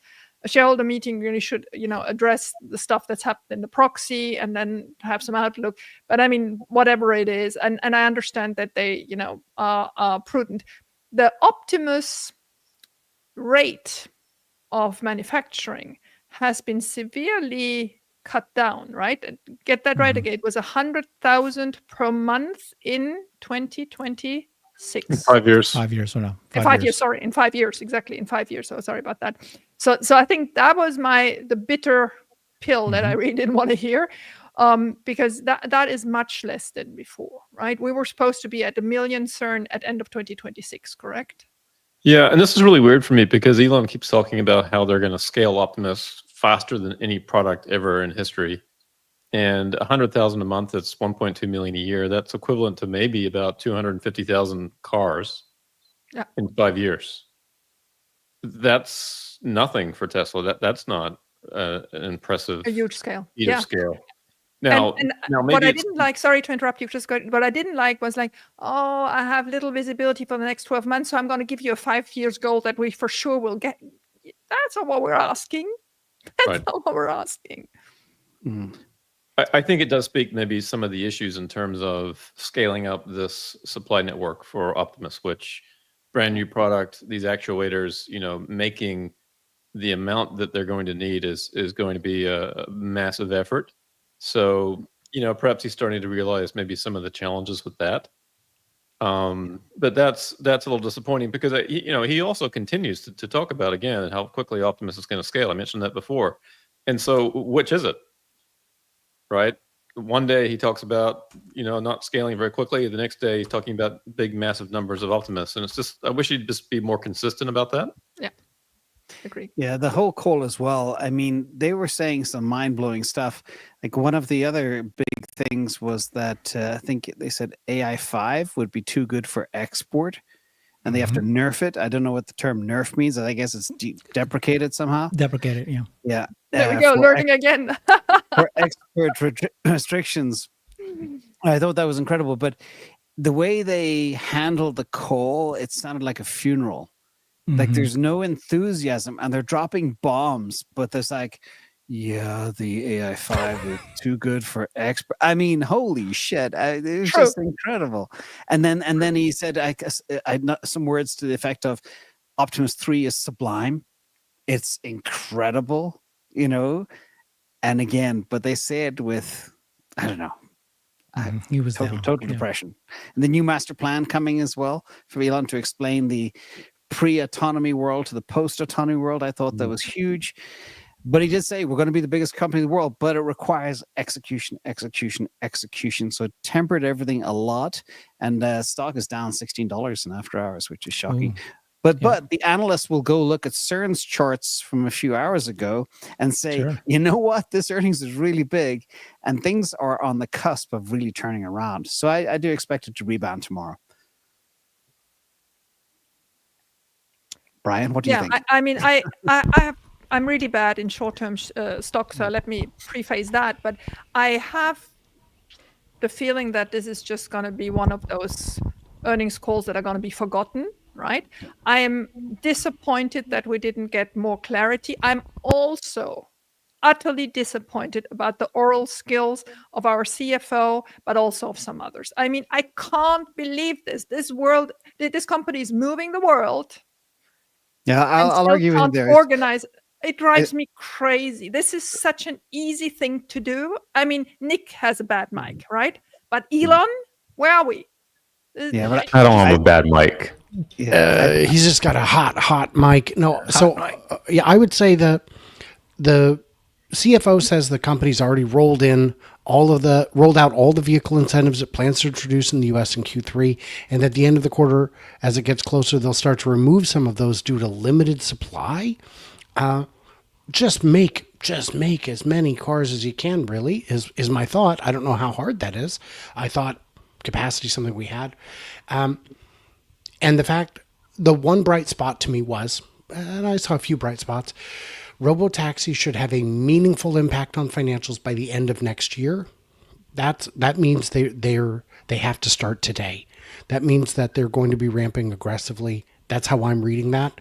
And the fact that they're not going to release hardware 5 until mid to late next year means they plan to have unsupervised done by then, because they want to get unsupervised done on AI4 before. They don't need AI5 for unsupervised or robotaxi. Right. That's what I mean is, but they're not going to release AI5 until all the exact, I mean, you have to solve it first. So I think that's a bright spot. Those two things were bright spots for me. And AI5 and Dojo, it sounds like he's going to converge them into the same thing. Yeah, one would have 5 to 12 chips. A car will have 2, or Optimus will have 2, and he said 5 to 12 on the board for, I guess, whatever that board is. That was interesting. But again, light on details. Now, let me a little bit be conspiracy theorist. And I'm usually not, because, I'm not, and I was really very enthusiastic going into this earnings call. But if you would be Elon, and if you are going into an earnings call that is the last one that will determine what is written in the proxy, right? The proxy is going to be out middle of September. We don't have an earnings call between now and then. And in that proxy will be your compensation plan, which will have multiple multipliers of a current stock price. Would you be in a mood to get the stock price up? No. Or not? Yeah, we had the exact same conversation probably a year ago, Alexandra. And my theory back then, he wants to keep the price suppressed until he can get his comp plan in. It's no good if the price is already at 600 and he's going to try pump it to 3,000. It's better to have it at 150. That's exactly logical. We said that a year ago on this show. Yeah, maybe I don't like it. But remember, Herbert, I was telling you I still got these 30,000 lying around. I just have this feeling that it's stock's gonna fall. Yeah. I mean, they will have to determine what is the base stock price when they publish that proxy middle of September, and so we'll see how they do it. I may be completely wrong, and again, I don't like being in this. When did they decide that, Alexandra? Well, until end of July, they have to wait if shareholder proposals come in for things to vote on, right? So at one moment, we thought we have to bring forward an XAI vote. And I called out to people saying anybody has directly registered shares, because that's the easiest way to do an official shareholder proposal. What I'm always doing with my questionnaires and all that is all cute, but that's not official enough. I mean, it gives them some thing to think about and some coverage, but if you really want to do it properly, you need a shareholder that either has a very good custodian that gives you the right papers, or you have directly registered shares. So if you do have that, you can just write a shareholder proposal. It's not that easy, but with Grok now, you can do it quite easily. That will be sent before July 31st to the board, and then they have to consider it. There is a way of getting out of that question. If it is too ridiculous, they can ask the SEC to discard it. But if it's valid, they have to include it in the voting agenda for the shareholder meeting. 31st of July is that date. So before 31st of July, no proxy can be written. But it will be published anytime between September 12th and September 22nd. I did all those calculations. So they have in the middle about 6 weeks to write it. And as I explained a lot of times, when you write it, you also reach out to the Vanguards, BlackRocks, and whatsoever of this world, because since they have 7-8% each, you want to make sure that you phrase it a way that they can be agreeable. I mean, they will not tell you in advance that they are agreeable, but they will tell you, this is sort of a soft exchange of, how we can all understand each other. So there's a lot of things happening, and there are two big subjects: XAI and how this is phrased. Is it an exchange of shares? Is it really an investment against cash? What I clearly heard today is that they are very prudent with the 36 billion that are left. So I'm moving more and more away from my idea that we're putting 5 billion cash into XAI. I'm more coming They to won't give cash. They'll do stock. Yeah. So let me just finish on my question. So they have these 6 weeks between beginning of August and when it's printed. It's probably printed before the date of record, which is September 8th, if I recall it right. So they have more or less 5 weeks there. And that's where they will have to determine what is that base stock price to which then the multipliers of the options of Elon will apply. So what I hear you saying is if you're going to use Grok to write your shareholder proposal, don't use unhinged mode. I don't know.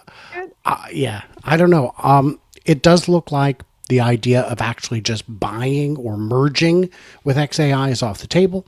As I tried to point out, I don't know that Elon would want to do it, and he confirmed that, I don't think I want shareholders being able to determine the course of this company, where at least with a small group of investors, they're easier cats to herd. And of course, we did get the news that we will have singing and dancing cats, which I'm very excited about. Mm-hmm. Alexandra, Adam Jonas asked, as Tesla moves to physical AI, are you comfortable moving Tesla in this direction when you only have 30% stake right now? Elon's answer was, yes, it's a major concern for me.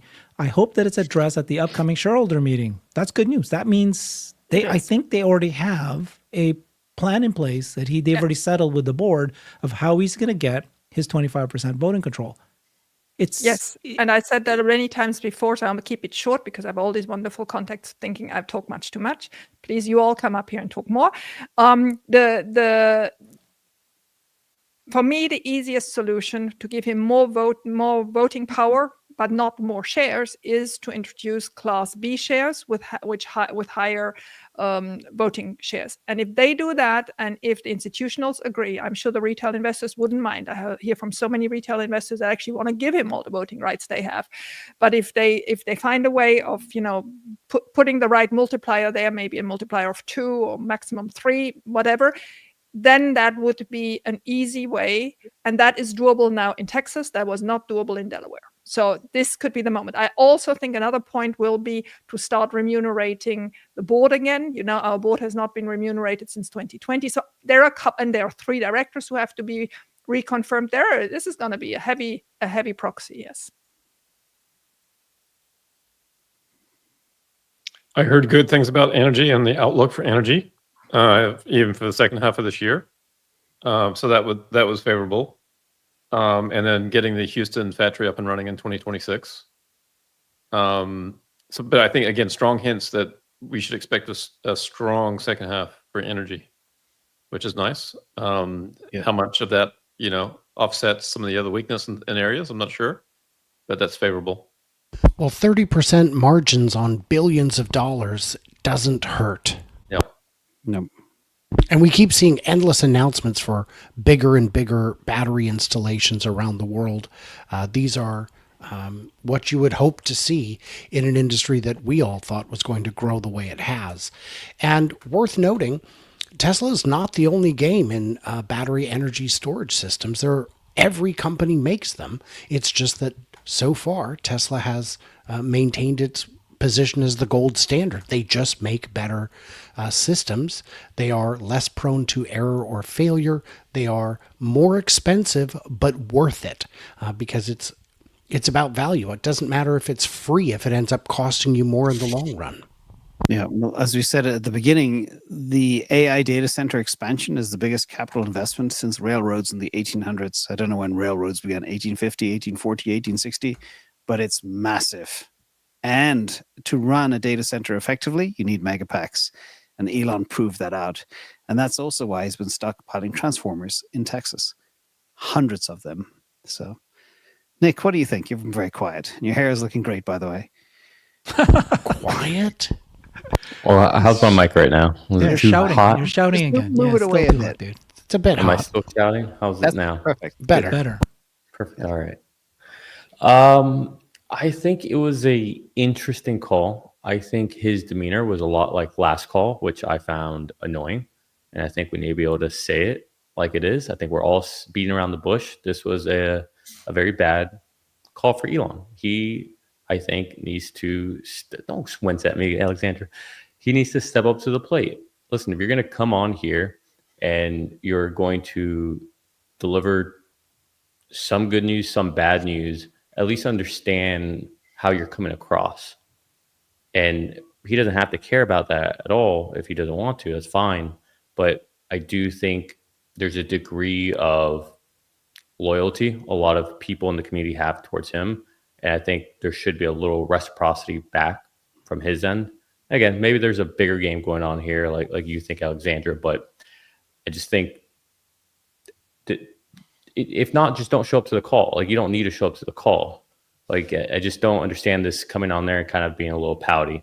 But I think to your point earlier, I forget who said it, but there was a lot of really good things said on the call, like a lot of really bullish things, but everything was said pouting.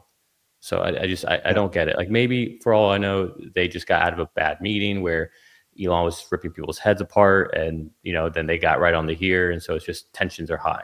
That's possible, but I'm really excited more than anything based on what they said regarding the expansion in Austin. Like, that's in 2 weeks from now, week and a half now. Like, that's incredible. It sounds like they're going to make a big stamp to just laugh in the face of Waymo. So I think that's going to be exciting. I like to hear a little bit of the competitiveness that Elon, he took a shot out there in Google. I want to see more of that, Elon. So I don't know. I think in general, the call was okay. It had some good tidbits here and there, but I found it lacking. I mean, these last 2 quarters, like, they haven't been the most exciting earnings call. Q4 last year, that was a great earnings call. So I don't agree, Nick. First of all, last quarter was great, and we were all enthusiastic about it. I don't think anybody last quarter felt it was a bad call. I found it this time very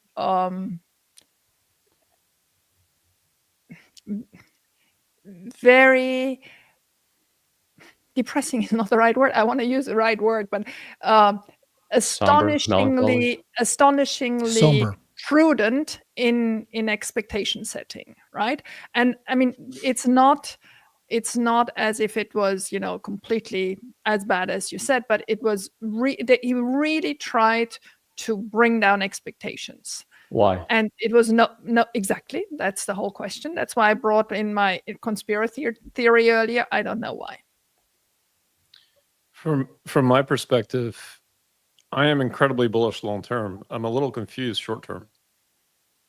Like, one question, for example, about personally owned cars in the robotaxi network, Elon's response was something like, "We haven't thought about that."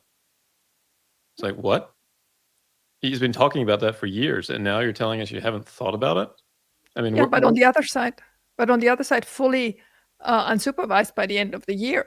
And I was like, no, but really? those are two different points of view. Those are two different topics. But they also said that no, they explained, right? Yes, when we implement personal cars and have to go through, validation and all that. So Elon himself is basically, I'm focused on the thing that matters now, but my team is working on whether or not we're going to do this. And nothing's been delayed about personal cars being put in. It's still second half of next year, which is what they've always been communicating. So I'm not worried about that comment. It's not that. It's the way he talked about it. Exactly. Yeah. They're busy with the most important thing, expansion. But you just said it in a way that's cogent and confidence inspiring. He said it as if like, oh yeah, I forgot about that. Like, we haven't even thought about that. It's not even on the roadmap. Kind of. That's how he said it. Like, words matter, and those are the words he chose. And there's no such thing as a conspiracy theory. He's trying to keep a lid on the price. It's I think you're right. That's logic. Well, you're right. We've talked about this before. It's what any of us would do. He doesn't want to see a $600, $1,000 stock until he gets this package done. So it won't happen changes its until multiples. November 6th. Well, Big it Master won't Plan happen Part really. 4. Master Plan 4. Big show. Yeah. Votes. Wouldn't they have to communicate those votes communicate it before the actual shareholder meeting so that we can all reason why we're going to vote yes? What do you mean, which votes? So that he's going to have the Proxy XAI investment and his shareholder approval for his compensation plan. All that will be announced in the shareholder meeting, because you actually in America can still vote at the shareholder meeting. If you show up at the shareholder meeting, if you got an invite and haven't voted yet, you can actually vote there. So, I mean, not that it makes a difference, you know, a single person voting there anymore, but they cannot announce anything. You remember last year he announced in the middle of the night before, he showed those two charts that showed that we got on taxes over that. That was done exactly, I think it was midnight 01 in Eastern time, because he knew darn well that he shouldn't have done it the day before. No, I know, but aren't they going to tell us good news prior to the actual shareholder meeting so that you would vote yes the months before? Are you saying in terms of an enticement to vote, share positive things with shareholders to get them to, sure. Yeah. Well, once the proxy printed. Yeah. Once the proxy's printed, everything's already settled in terms of his price of where he's at. He's already figured out the shareholder, they will also tell you what his milestones are, and that alone will make the stock skyrocket. I will believe the conspiracy theory that Alexandra has talked about if he comes out with new bot production numbers instead Which of I think he might. I think he's a month. Yeah. Yeah, I agree. I think he's sandbagging the numbers. The most disturbing for me was that 5-year 100,000 per month bot number. Everything else, okay, fair enough. Let's be approximative, whatever. But that one, I was like, wait, that is much lower. Is what he said last quarter. He said 1 million by 2029, maybe 2030. That's what that is. 100,000 per month is 1 million 2030. It's the same number. That's been pushed back a little bit, I think, and also just overall, a year ago, there were so many posts on X by Elon about how they were going to scale Optimus so rapidly, and somebody posted a post where they had a 10x increase every year, and Elon said, "Not far off." It's like, really? I mean, what they're talking about now is very far off from that. So. Again, long-term bullish. I mean, long-term Tesla is going to make hundreds of millions, if not billions, of these things. It's the short-term that's very fuzzy at this point. And of course, I don't think that they know either at this point, because they do have to build this whole supply chain up from scratch. And if every bot has 30 actuators, you need a lot of these things. And my understanding is there's some issues there right now with the supply chain and their capacity to build them. Yep, that special screw, Herbert, you talk about. What's that called? Planetary roller screw. Yeah, I can't find any of those around my place either. I think it was one on my shoulder. Okay. Awesome. Last comments, guys. But to your question, you said earlier is, how long will we not have any good news if that conspiracy theory is right? Well, if that conspiracy theory is right, we won't have any good news until the epoxy is out mid-September. But prior to the actual November meeting, September. Yes. Once it's out, it's out. Yeah. Okay. But if your investment horizon is shorter than a few months, don't trade in securities. If your investment horizon is out 6 months, 12 months, 10 years, this conversation is more meaningful and valuable to you. I'm not concerned with what happens in the next quarter or 2 or 8. I'm looking at my retirement, and all of these things are still very bullish to me. I would invest in another company if I saw the same kind of potential that I see here, and maybe someday I will.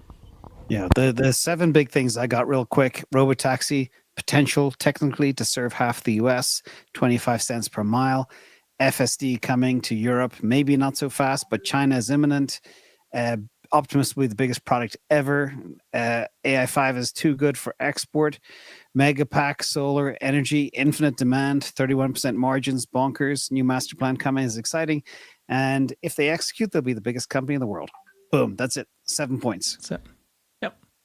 And they're all very good. And they were all hidden. And they were all said at a funeral. So, and guys, if you're anywhere near the Bay Area this weekend, Friday night is the light show. Saturday is the big X takeover. There's going to be some huge names out there. Some in this very chat. And raise your hand if you're going. Okay, yeah. Brian, I was at Ronard Park Pawn Shop over the weekend. How funny! So Small close world. to New York. Yeah, very small. And so, there's Sandy Monroe will be there, Lars Moravy, many others, Dr. Know-It-All. It's going to be a whole lot of fun. Join us if you can. All right. Awesome. Thank you, everybody. Appreciate it. We had over 50,000 people watching us today in various channels. Follow the panel here. We got Alexander Mertz. We had Jeff Lutz and Larry Goldberg. We have CERN coming in late. We have Brian White from Futraza and James Invest Answers. And then, of course, we have the hot mic Nick Gibbs. Thanks, everybody. And don't forget the Lutz. Oh, yeah, I didn't know. I said him. I mentioned right at the top. Oh, yeah. Jeff is all on the top. Awesome. Okay. See you guys. Thanks, Bye, gang. Bye. Bye-bye.